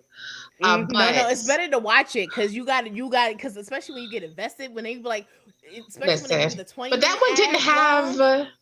It I'm didn't have invested. black people though. This one was But like, this one has. I'll send it to you because I saved it. I saved it so I could be able to download it when it's time for me to download, so I can watch the that's whole thing. crazy. Okay, well, I can't wait to look for this because, it's yay. amazing. And the people are gorgeous. The black people are super Really? gorgeous. Like, I Okay. Mm-hmm. can't deal. They're so Okay. gorgeous. And I finish it all. And it's like my guilty pleasure, but yeah. Okay. Okay, let I me don't ask you hate first, that. Stephanie. With this one, because sometimes they give you like free trial. Like some of them, like in the beginning, they used to give like a free trial for a week, and I'll be like binge watch whatever everything I need to watch in that whole week, and then I'm like, all right, and end.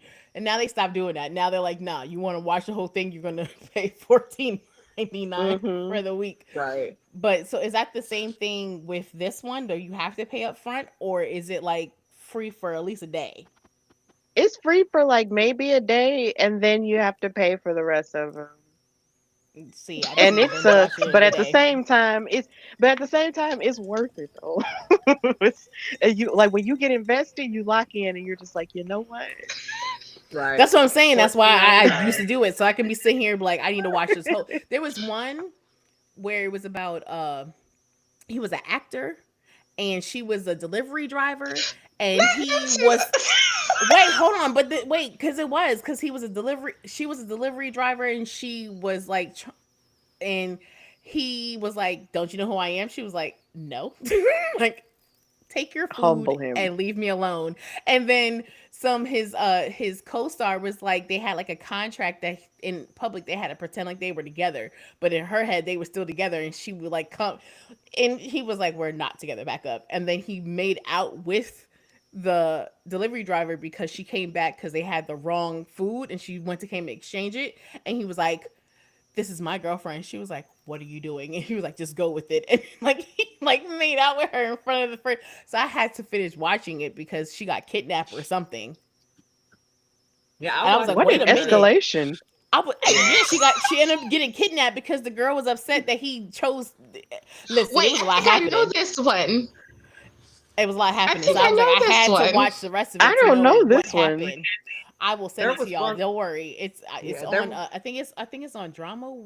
It's on It's on Drama one of those. Reel. I saw Is it this one. drama reel or drama box? One of the One of those two. two. One of yeah. those two. I've Because seen one sometimes that they was be simultaneously similar they to be that. promoting the same like different apps and then they be saying this different title. You be like, what? That's not the title that y'all had a second ago. Like even like there's the one where they are millionaires and like I'm waiting for one Yeah, now that's that real she like short. Yep, yeah that's like real short. there's one that she's a I see. millionaire and her daughter they gave away the kid and the other kid and the mistress Yes, and this and Yeah. see, that was a good one.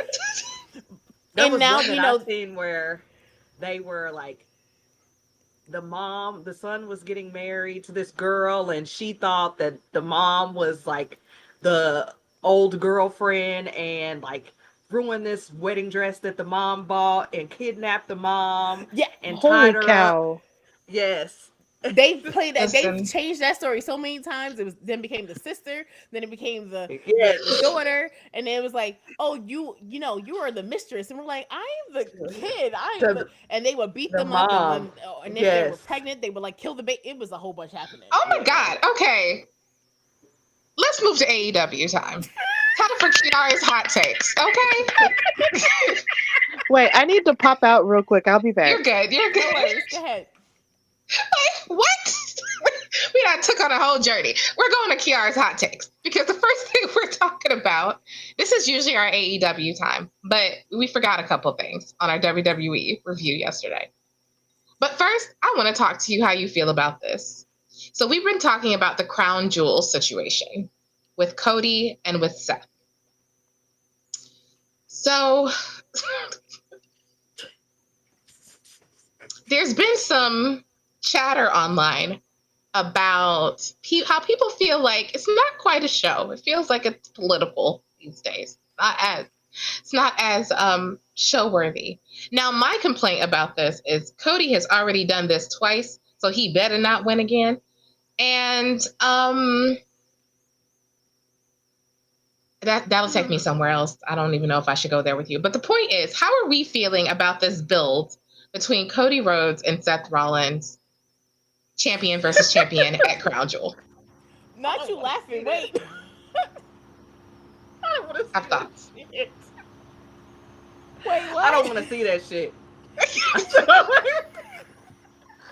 Why? Why don't you want to see it? I'm sick of looking at them. God, I'm so fucking sick of looking at them. Not you sick of looking Oh at them. my Jeez. God, Lee. You still gotta look at both of them? I want to do something else. Like, I love Cody. I'm a Cody crybaby. But I'm just not understanding why we're doing that. Like, I just can't, I don't get it. There's a lot of things that I'm just not getting. I'm not getting it. I don't want to get it. I'm like, am I gonna like? Why are we doing this again with him? I feel like they're not like we're just the opportunity. They can expand to other people. We don't have to keep looking at Cody Rhodes do everything. Like I literally feel like we're just. I love Cody Rhodes, but I don't want to see him do that again. And he better not win because it's just over and over and over. Like y'all That's what I cannot tell said. me it's this over and over. And y'all ever watch Raw or SmackDown and be like, we just watched this literally last week. Yes. We're just doing this In over and fact. over and over. It got to the point That's where why the last sometimes 2 she weeks. fast forward through it. She'll be like, I yeah, I've do. seen this Yeah. already. Listen, literally when they did their promo this week, I looked at it and I was like, when can I start fast forwarding? And I started fast forwarding until I went, oh wait, it looks like they talking about something real serious. Let me listen to this because then it was like, oh, and it was like right in that moment where he's like, we ain't friends. I said, ooh, that sounds like a good one. Ooh, that's me too. Like but sir, I think you're also missing the yes, Groundhog's Day. You're also missing the point of you can't say y'all not friends. Do you realize we watched you blow out your knees while you were helping him Crying. and crying? How can y'all not be friends? I'm not gonna do that for no person who's not my friend. I'm gonna tell you that right now. No. I may, you know, hold your hand. I may lift you up, but I'm not going to sit here and injure my body to help you Right. win a championship and then go, I was waiting for us to do these things. And then you're talking about some damn watch. What the hell the watch guy doing anything? If you don't want the watch, give the watch back. Because clearly you wearing it. Like, I don't understand. So It's this a is my lot of moment to tell y'all. We were talking about this watch earlier. I was like, the one thing Cody is not allowed to do is give anyone anything else. Because this watch has stemmed to be the catalyst of a lot of problems. The Rock had a problem with the watch. Roman, the watch disappeared. Now we dealing with Seth and this damn watch. I was like, don't give nobody no gifts, Cody.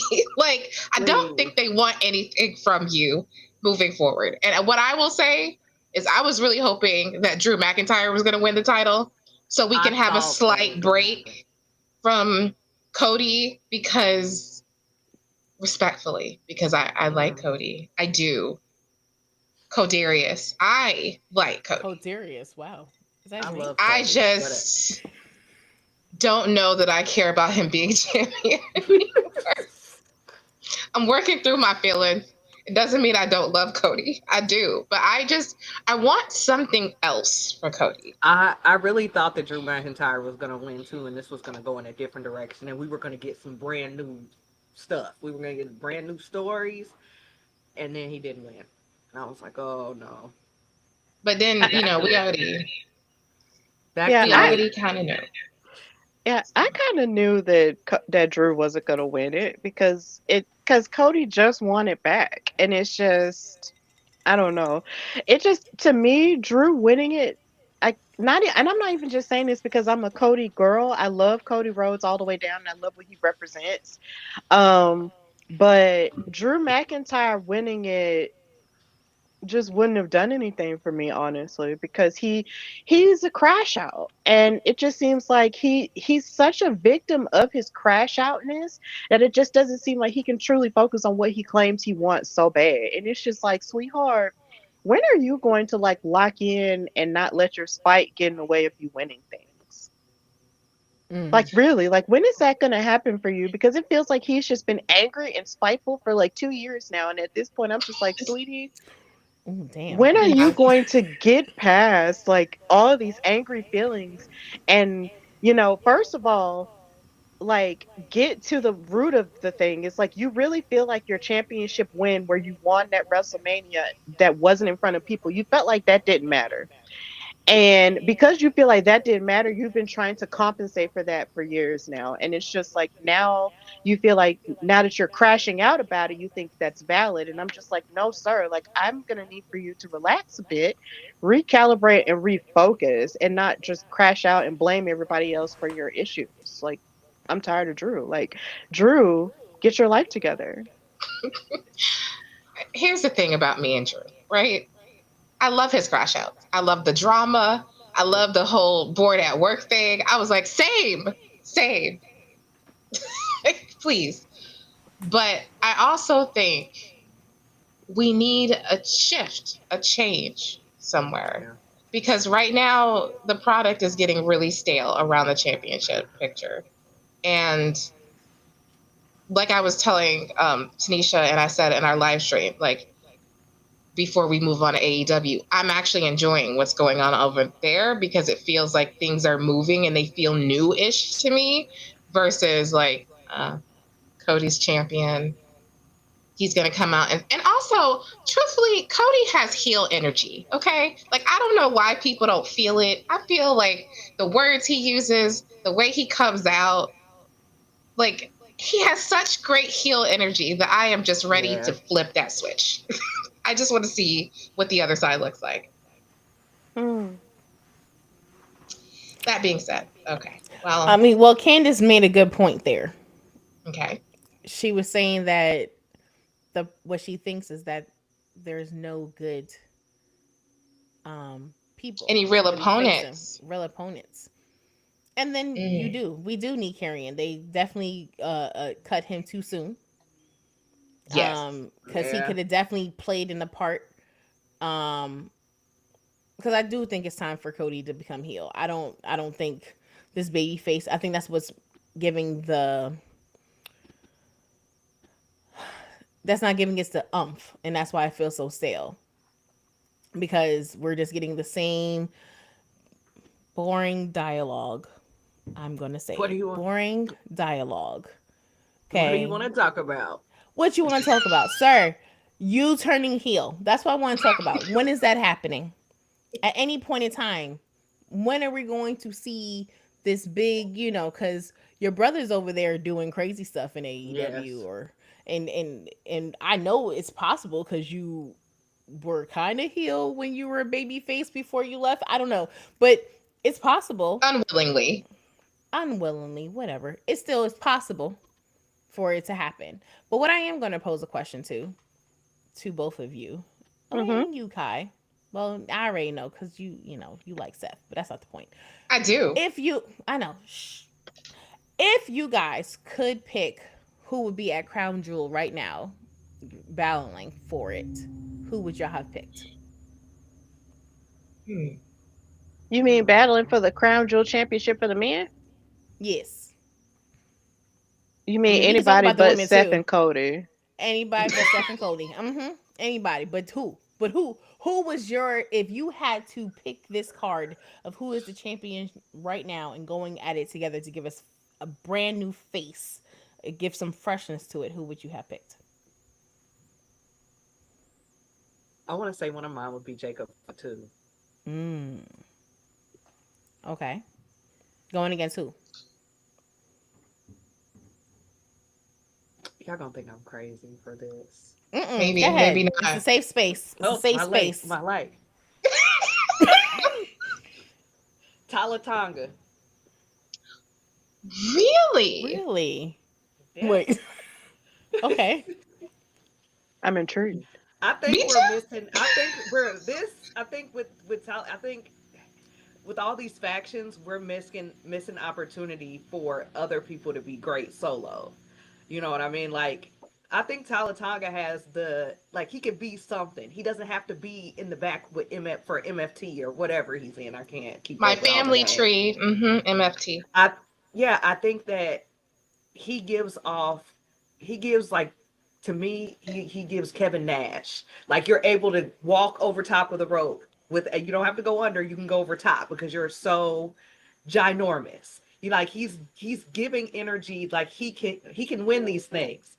Jacob Fatu versus Talatonga, I'll watch it for hours and hours if it went. If that was something. I want to see something fresh, something new. New people do new things. I don't want to keep on seeing Seth and Cody, and I love them to death. But I want to see something else. So if I had to pick, Talatonga, Jacob Fatu. Hmm. Okay. What about you, Okay. Stephanie? For me, I would have liked to have seen either heel or face Kofi Kingston as World Heavyweight Champion. Ooh. Um, and see him fight. Hmm. I guess who would I would have wanted to see him fight? That's crazy. All I know is that I would want to see Kofi as the World Heavyweight Championship because in my mind I feel like when the World Heavyweight Championship was made, and I said this on my show, I felt like with Seth winning the tournament the way that he did and everything else, it felt like a consolation prize for him. It Um, was. it felt like a consolation prize for him not winning or being at the tippy top where Roman Reigns was. Mm-hmm. And which I also feel like is a part of this underlying story and insecurity with his character now and why he did everything he did. Um, and I feel like with him having the title and being the top guy with that, he's holding it hostage. Now, mind you, we have seen Jay with it and we have seen Gunter with it, and that was fine. But I feel like there's a missed opportunity to give that title to somebody who has not been champion for a long, long time. It's like we know Kofi Kingston more so for his tag team work with the New Day more than they position him as a single star. And I feel like somebody like him and even somebody like Xavier could have been world heavyweight champion at some point by now. And it just feels like it's being held hostage by Seth and by these other people. So I would have liked for Kofi to have had it and I would have booked him in a match against maybe Seth or maybe Finn Balor or someone else. Ooh. Like Mm. just give me anything else like that cuz I just feel like I feel like the World Heavyweight Championship, not saying it should be positioned the way that the IC title is, because historically that's always been like the catalyst for the big title. But I really feel like the heavyweight title should have been given more of an opportunity to other people who never really had a chance at the big WWE Championship. So, Right. yeah. Okay. And Yeah. Finn has his history with the Universal title too, and that he never really had a chance at again too. So him versus Kofi versus Finn for that title would have been perfect for me. So yeah. I And that would love have been a Finn. real technical match too. That they're both Mhm. really good, really Mm-hmm. good. They're really good for Yeah. sure. Ooh, let me tell you. Let me tell you. Ooh, y'all don't have time to think about this. Now, y'all know I love Seth, but I'm not picking him right now. So be Okay, shocked. I was about to say, please do not pick him. That I'm is not not picking him right good now. It's character. fine. It's fine. I love Seth, but I understand. I would like to see.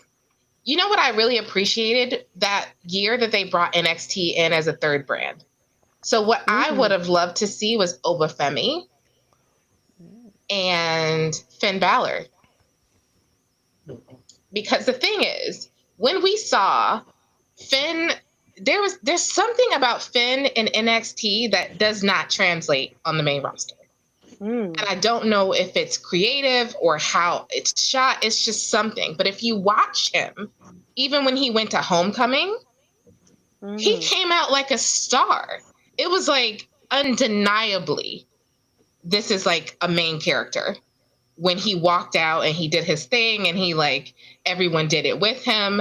And all I kept thinking is that is what I've been missing on SmackDown, on Raw. That this Judgment Yeah. Day thing, I'm ready for him to just break up and move on. But also NXT Finn and Obafemi, I think could have like a fun, crazy rivalry because they're clearly moving Oba up. I mean, he done disappeared from all NXT world, but I think I'd like to see something like that. I do understand what you're saying that is stale and is a little predictable. And as much as I love the Romans and the Seths, we need to, even asking for Drew to be put up gives us a shift. It gives us a new energy to mess with. And I would love to see Jacob move into something. This is why I think I have an issue with how they're booking like the Intercontinental and US titles Yeah. too, because there's so many people. Like I was like, Carmelo could have easily been a champion by now. Like it's Yeah. just crazy to me that it's just you get these other titles that don't get like really defended very often. And then you have these main titles that also get defended not as much, but they're held hostage by the same people, which is why it even got boring with Roman. And we love Roman, but eventually we were like, God, man, if he wins one more match the same exact way, I don't know what's gonna happen to Yeah. all of us. So yeah, I'd love to see like I think they need to mix it up somehow. I don't know. I understand the money of it all, people draw and Right. all of that. But I also agree that Carrion, he could have easily transitioned into that kind of picture, but they didn't give him that opportunity, especially when I feel like he was finding his flow, right? Like Mhm. right before he ended, he was in the pocket. And then it was like, what? You leaving? Why? So that's what I think. What about you, Tanisha? Oh, I was trying to escape this question. I was going to go, Nope. hey, what's AEW? We gonna move on to that. Don't worry. um, who would I have wanted? Um, I'm gonna say I would have loved to see Gunther wherever Okay. he may be against. I can see Gunther going against Obafemi. Ooh, Lord. Ooh, Yeah, that would be good. I That's like Because something. that. That would I be think good. that would have been something that would have kept us like, wait, who? Wait, when? How did who did that? I don't know. I think Gunther would have had a real challenge with Obafemi. And I think Right. Obafemi would have had a real challenge with him too. I think that's the other thing too. We're not like Candace was saying, there's not enough, but I feel like they're also not booking the right people to give the Right. correct challenges to. right? So just like how we're looking even in NXT, right? We're like, how did Obafemi lose to Ricky Saints? I don't think he should have lost to Ricky Saints, but technically, who else was he going to lose to? Because we don't have that many people for him to go up against to lose Right. to. It's the same thing with the women's division. Who are certain people going to lose to because they keep playing the same people. That's a whole nother thing. That's a whole other thing, and we're not gonna get into it. But I'm just saying, as in, like, there's so many other people that they're overlooking just because we're looking at the main, the numbers or whatever the numbers is or whatever the draw is. But you're not looking outside the box, as in, if you did do this, you may have more people actually watching because now they're like intrigued of, oh wait, these are not the common folks. Hold on, what we doing? Wait a minute, we gotta pay attention to see what the next move is, and understanding that, maybe they don't carry the brand as how you want it to be. Because I even feel like with Seth, yes, it's an ego driven thing or insecurity because of how Roman was and how he had the title for how long he had it, and Seth didn't really have it, and Seth works so hard and does all these different things. And he makes everyone look great. I mean, yes, but the same token, how many times are you going to keep getting the championship? Mm-hmm. You understand what I'm saying? Just like how many times, just like with Cody, how many times are you going to get the championship? Did I expect John Cena to lose to Cody? No. Why?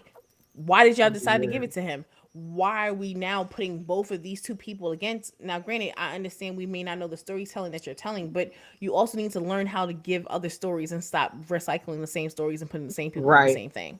I do get that. I do get that. I agree. Mm-hmm. But like, not too long ago, I was complaining about Seth always kind of getting overlooked. Like, not too long ago, I was like, oh my God, dear God, like that man don't get his title back. That's insane. But now I get what you're saying, because you still need to freshen up the lineup. And I do feel like you said that people keep getting lost in all of that. And with that, unless you want to talk about Roman and the Usos, can we move on to AEW? I just want to say I'm happy Roman came back and kicked For the some ass. 50th time. Roman. I love what? Roman. It's whatever. It was I'm for always the 50th surprised. time. I'm always surprised. Let me I'm just say, surprised that it was in my city. I love that he came right. I love that he comes back in the cities that you really don't be expecting him to. Because the first time he did it, he came back the Monday after Evolution, and I was like, and that was in my hometown, and I was like, oh, that's so amazing. And I didn't go that time because I was going to see Beyonce, but it's okay. Well, I mean, come on. Yeah, I mean, it's Beyonce. Exactly. Beyonce trumps Roman Reigns. Yeah. Okay. I was mad. And then I because saw Evolution about that before. ticket. I was just like, yeah, okay. I know what time I was it is. debating about that ticket for the longest time about going to Raw. And I was like, and then I got mad when I was like, oh, that could have been my moment. You know what I mean? But that's why you just gotta go. I see. But if you just gotta go, you're right. I gotta go. You never know. You just gotta go. Didn't appreciate that. So before we move on, I just want to acknowledge Trell and him saying that he feels like one Braun, should go up against Brock Lesnar. And you know what? I ain't mad. I would love to see that. I would love to see Braun Breaker get destroyed by Brock Lesnar, because that would be funny. And then also seeing... Can it be vice versa? Right. Sorry. I don't talk about Bruno. And then he was saying too, if we had to do Crown Jewel, he would like to see Gunther versus the Brock Lesnar. No. Sorry. No. All right, so now moving on. AEW. All right. Well, we're running down the time, but anyway, so Andrade. Well, you do as you please, man. Yeah, I know. Don't worry. I'm gonna wrap this up pretty soon. Don't worry. But Andrade surprise return, and he attacked Kenny Omega. I had to take notes, y'all, because I had thoughts and feelings during this episode. I was like, sir. First of all, I know I've had. I mean, I had to, because I was like, hold up. So Andrade's return, that man keeps a job in a way that I admire and need to endeavor to do the same. Because somebody on Beyonce's internet put together a timeline of the times that he has left WWE, went to AEW, came back to WWE, went to AEW. And I was like, Well, that is hella impressive. You know what I'm saying? Yeah. Like, but we talked about this a little bit yesterday, in that it was a surprise. It was an interesting surprise to me, considering how his experience ended in WWE and all the stories that are coming out around that, right? So I'm like, how is there no concern about his last situation ending, and maybe a situation that may need to be addressed in terms of like some kind of intervention before moving him back into another situation? Because there's no denying he's a fantastic athlete, but is there an opportunity for companies or promotions to step up and take care of their talent to make sure that their investment pays off? Because I feel, and I didn't say this yet to anybody, sometimes that when people go to AEW, they get lost in the sauce, but also it's like they're running from something and they end up in another situation and it doesn't necessarily work out, and then we're going back and forth again. So I'm just like, is there a onus on a promotion to maybe do a little bit more research before you bring people hopping over, especially if it ends in a way that is not, your contract just ending? So I kind of want to toss that up to you guys. What do you think? Do you think, because when we talked about it yesterday, Tanesha, there was some conversation about like, should he have taken a moment to address what may be going on? Yeah. And But is this an first, he has to ongoing acknowledge it's a problem? problem. He has to True. acknowledge it's a problem. If he don't That's think it's true. a problem, if he thinks he can handle it, he thinks he can manage it, and they just caught him on an off day, he has to be the one who wants to think it's a problem. Yeah. Because it doesn't matter if anyone else thinks it's a problem. That's Someone true. else clearly is going to hire him. Someone else is going to hire him. He could be an indie wrestler for all we know. I mean, he's fantastic as a wrestler. That's not what I'm saying. I'm saying his last situation at AEW did not end well either, right? So my thing is like, it's almost like hot potato. So does anyone decide why the potato's hot? Does anyone like want to think about that and address that? Should they be checking on the talent more, like better? Like, should he have been able to go to AEW right away? Anyway, right away. I don't think so, because if there's an issue here, there'll be an issue there, and it's so just that was keep my concern. bouncing back. But if we also, let's think about it, right? Jeff Hardy. Now, I love me some Jeff. Lord Jesus. But he sat here and bounced back and forth until he decided and realized, I have a problem and I really need to get my life together. Because he went in and out of rehab too, and he still kept getting a job. Like, only place that seemed like he wasn't getting taken back was at WWE, when they decided like, nah, you can't come back. That's not true. That's not true. In AEW, he was suspended.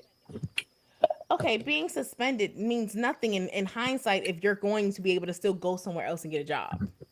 He couldn't. So that's the other piece. Like, you might not have known that because you weren't really watching, but Matt wasn't working, and Jeff, they had like sent him off to go to rehab. And even when he was going through the steps that he was going through, there was no rush for him to come back. Like, it was very much like, let's make sure he's healthy and blase, blase, blase. And I don't know how much of that was Jeff and Matt and how much of that was like AEW's people, because remember, this is around the time all that CM Punk craziness was happening.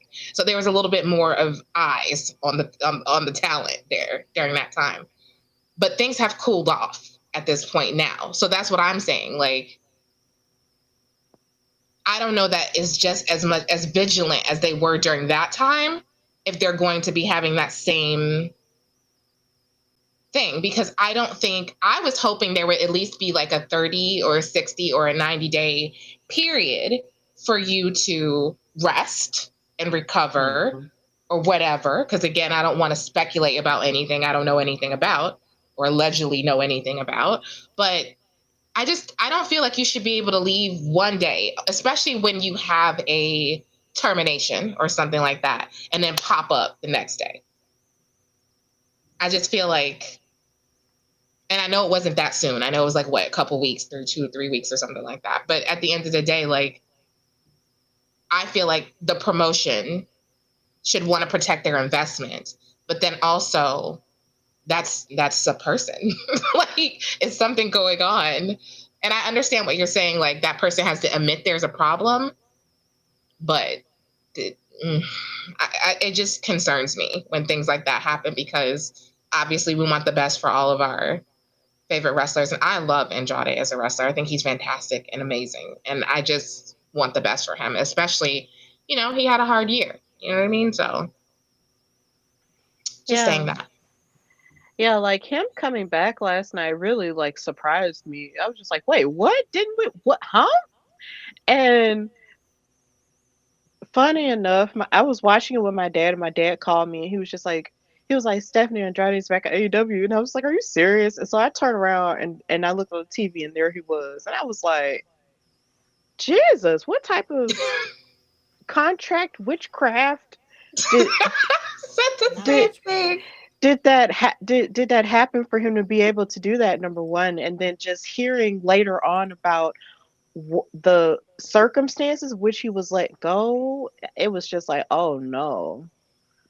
I hope that he's getting the help that he needs, because under those circumstances, like, there's no reason for you to just be on TV for the sake of. And sometimes, and I know this might be the unpopular thing to say, but sometimes I feel like AEW has a tendency as a company to just kind of like take people who were from the bigger promotion, like in WWE, and do it for the sake of shock value, as if to say, oh, we have this person now that you didn't know how Mm-hmm. to do anything with, and we're going to do better by them, only for them to go back on a cyclical thing.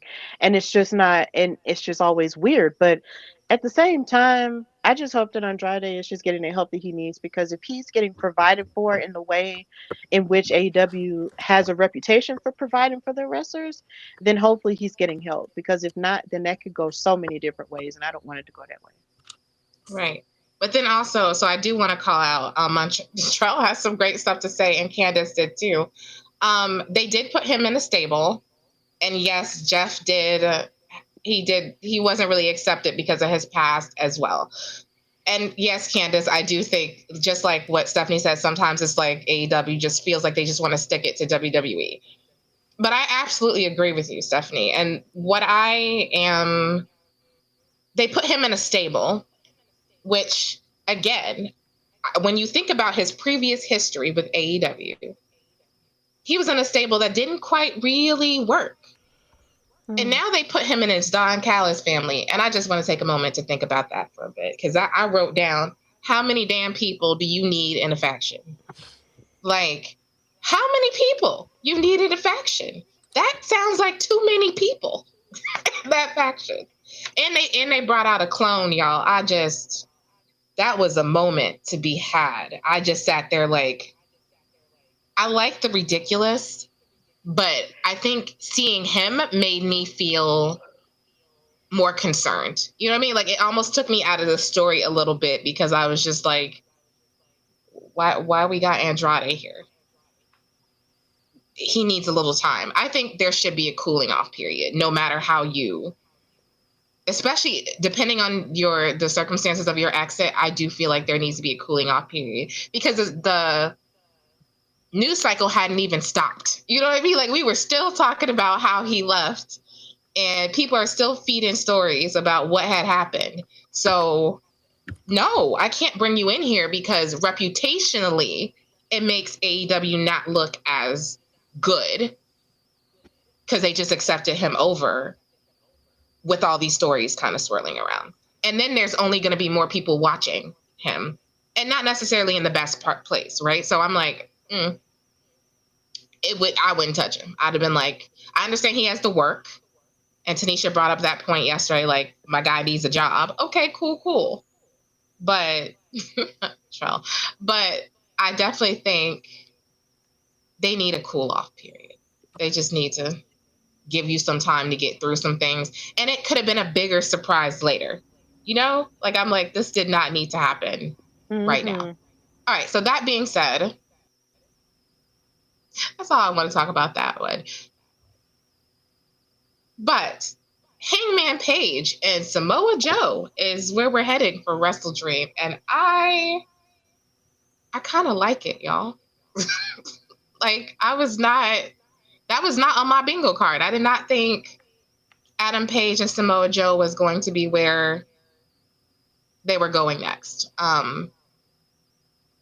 with Adam Page at all. I just didn't see that coming, but there was a little kerfluffle between them during the match, and then Samoa Joe basically saying he didn't get a rematch and all da, so he wants to battle Page. So what are we thinking about that? Do we have any thoughts about Page and Samoa Joe, or we're It's going to looking be forward brutal. to? Oh, it is. Yeah, those are two very brutal men. And Samoa Joe, there's just a certain grittiness to him that I'll never get tired of seeing. And I just want to see how Adam Page will bring it in order to keep that title. So that's going to be a very brutal match. Hard hitting for sure. I definitely think it's something worth being excited about Wrestle Dream, because I was like, Samoa Joe does not play. So this is going to be an experience for sure. Yeah, I don't know how much more I want to talk about this clone and this hologram situation. Like, yeah, I don't really know how much I want to say other than I had question mark. But Mercedes and Harley Cameron, I thought that junk was hilarious. It was so fun watching Mercedes be annoyed by a puppet talking to her. And it made me, I didn't really know who Harley Cameron was before, but I thought it was it was cheeky and funny and a nice way to see Mercedes lightened up a little bit, considering right now she just seems like on an island by herself. So I'm like, they need to pair her with somebody, because that whole Camille thing never worked and they never really seemed to do anything with her after. So I'm hoping, first of all, they start booking her a little differently, because that TBS title is just kind of, it's like a jewelry piece right now. It's like, she's not going to lose it, and there's not too many people coming, except that they're supposed to be heading to Florida next week, and I am praying by all the gods that there's a Britt Baker sighting. Oh, somewhere, because it's real thin. It's real thin over there. Mercedes is she's my goat. And hearing her talk about the tag titles now that they've been created, first of all, I'm happy that the tag titles have been created Yeah. for AEW for the women. I love that, because I just love any opportunity for more women to get chances. And then hearing Mercedes talk about it was just like, you know what? Yeah, you do have this history with the women's tag team titles, but Miss Ma'am, you have 9. Like, I want her And to that's what win. my Like, sentiments yesterday was. it's like you, like, a part of me low key like wants her to like get to that magic 10, but I want that 10th one to be the AEW Women's World Championship and not a tag team one.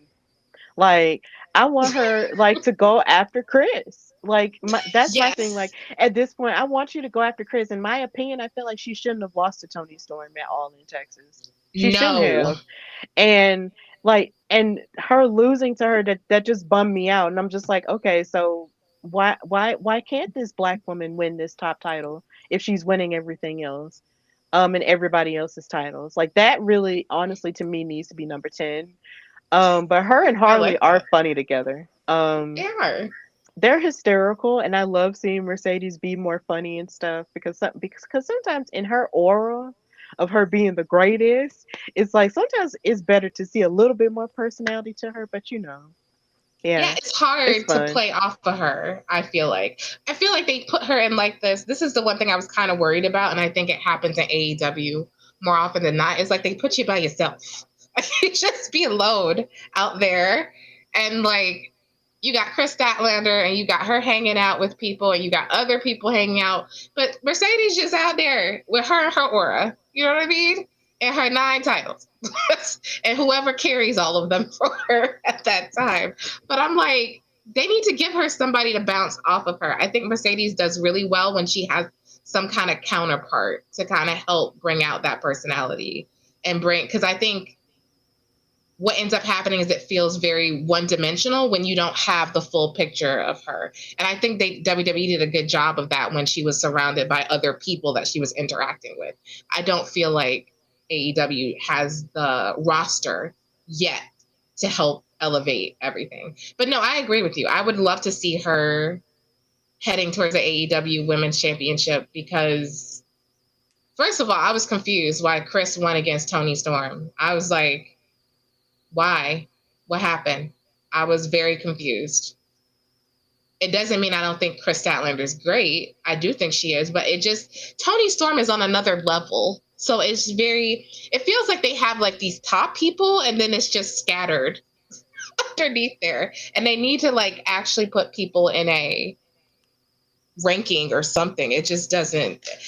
That's what my wish would be for AEW is to add more people to the roster to fill it out and to actually put them on levels with each other. So you can see people who are getting better and you see people at those levels. Because yes, it's great to add championships, but when you don't have the roster to really uplift and continue that championship, it gets lost. And I'm worried that their tag team titles are going to end up like WWE's, like whoever has them has them. You just gotta like, hey, that's my new championship person. But a part of me wonders if she could win them all. You know what I mean? Like, gotta collect them all. It just makes me like, could she have every single championship? Felicia, did you say Pokemon? Yes. Gotta catch them all. Exactly. Part of me thinks that. It was great. Also, I laughed my behind off that now the Young Bucks are broke again. I think I wish they had told when Baron Corbin was in this story, I wish they had told it like that. Where like you win, you lose, you win, you lose. Because that was so funny. It was like he did what? He lost all their money, so now they're the broke Bucks again? Like I thought that was brilliant and genius anyway. So is that it? I think those are my AEW thoughts this week. I don't have that many. Other than I want more mixed tornado tag matches because I think there needs to be more mixed tag matches overall. It was insane. Wheeler Yuta, I couldn't remember his name last time because he just ends up getting beat up or pushed over or whatever, often and well. But I thought Chris Statlander and Marina Shafir did an amazing job together.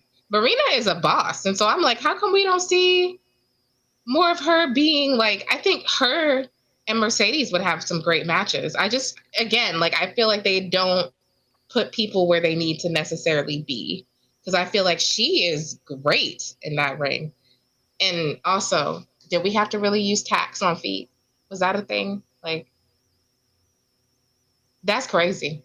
We just had the whole tack table situation. I would still have PTSD. So yeah, I could have done without the tacks on the feet. That's what I'm saying. But I wish we had more mixed tag matches because that was fun. And I feel like the way wrestling is, we don't get too much of that anymore.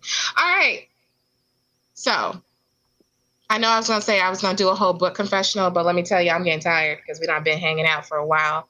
So I just recommend, the book I recommend this week is Mind to Break by Kalani Knox. I'm going to write a blog about it. And that's why y'all find out why I like this book. It's dark romance. It does have trigger warnings. Check out the blog. And I will happily explain all my thoughts and feelings there. Candace has one question. Will she drop the TBS title after she surpasses Jade's record?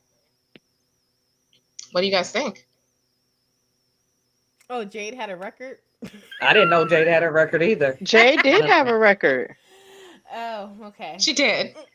Yep, she was the first ever TBS champion, and she held it the longest. So, yeah. Yes. Exactly. So she had in that regard, then yes, she should surpass Jade's record because Jade shouldn't have a record. Don't get me on that tangent because it's time for us to go. But I'm just saying, we'll say that for another time. But Jay should not be. That's Yes, well. I've yes. thought. Well, to Mercedes be should pass it. Surpass it all the way to the moon and back. I not almost to the don't want moon. her to though. I don't want her to surpass Jay's record because I feel like if they did that, it would almost be like a petty situation, like when WWE made Nikki Bella surpass AJ's record with the Divas title. Ah, yeah, that was. That Well, would when just you're be looking, petty. I mean, when you're looking at it like that, sure. But when you're not looking at it from any other perspective, as in talent wise, yeah, no. Jade only had it because she didn't have no real competitors to go against her to take it off of her. Just saying. That's Okay, right, I'm Candace. done. 508 days, Tanisha. Oh Lord, what? Right. Oh, why? Oh Check my the God. figures, she said. All right, Mm-mm. and with that, we want to thank everybody for joining us for this Midnight Confessions. We had such a blast that we were definitely over time, but so like we had way too much fun talking about all the things. So I want to thank Stephanie and Felicia for being here with us today. I hope you enjoyed your time in our confessions booth. You're always Yes. welcome Yes. back. Thank Always you. welcome back. Thank you for We had a having blast. me. Absolutely. And I'd love to tell you what our next live stream is, but y'all know we don't know that yet. But this is our reminder to let you know that if you haven't hit your subscribe button, either on YouTube or any of the many platforms you can find us, hit that subscribe button and follow so that you can be the first to catch our content because, you might miss our surprise drop like we did last night because, hey, we do that sometimes. We only did it once, but it may happen again for sure. Not you busting her bubble. You know what I'm I That mean, was saying? listen. funny. I mean, I'm just saying. I mean, in hindsight, we only did it because we just did not feel like recording. Anyway, never mind. Clearly, I had way too much truth serum. We gonna make sure next time we have it, I ain't gonna have it that strong because it's a lot. We're going to have to get her on mocktails. Oh, goodness gracious. We also want to remind you that you can follow us. Where can they listen to our podcast, Tanisha? Let's go Well, you can there. listen. Well, you can listen to Main Event Mamas on iHeartRadio, Amazon Audible, Amazon Music, Pocket Podcasts, Apple Podcasts, and Spotify. Yo, I'm sorry. But wait, other than that, where can they hear you guys at, Stephanie and Felicia? Absolutely. Okay. Uh, Well, go ahead, Felicia. YouTube, Spotify, Apple Music, Amazon Music, or Amazon Podcast. One of those. That's it. Oh, maybe. Yeah, that's it. I know I had a hard time too. It's Amazon Music or Amazon Audible. It's Yep. both of them. It's one of the two. You can be able to find Felicia. What's about you, Stephanie? Well, you can find my show, The Hardy Wrestling Podcast, on Spotify, iHeartRadio, Apple Podcasts, Amazon Music, Amazon Podcasts, and everywhere else you listen to audio. You can subscribe to the YouTube channel, and also follow me on Instagram and on Twitter at Queen Steph Hardy, and follow the podcast on Instagram at Hardy Wrestling Podcast, and on Twitter at Hardy Wrestle Pod, and read my articles on dailyddt.com. All right. Absolutely. All Where can they right. follow you, Fee?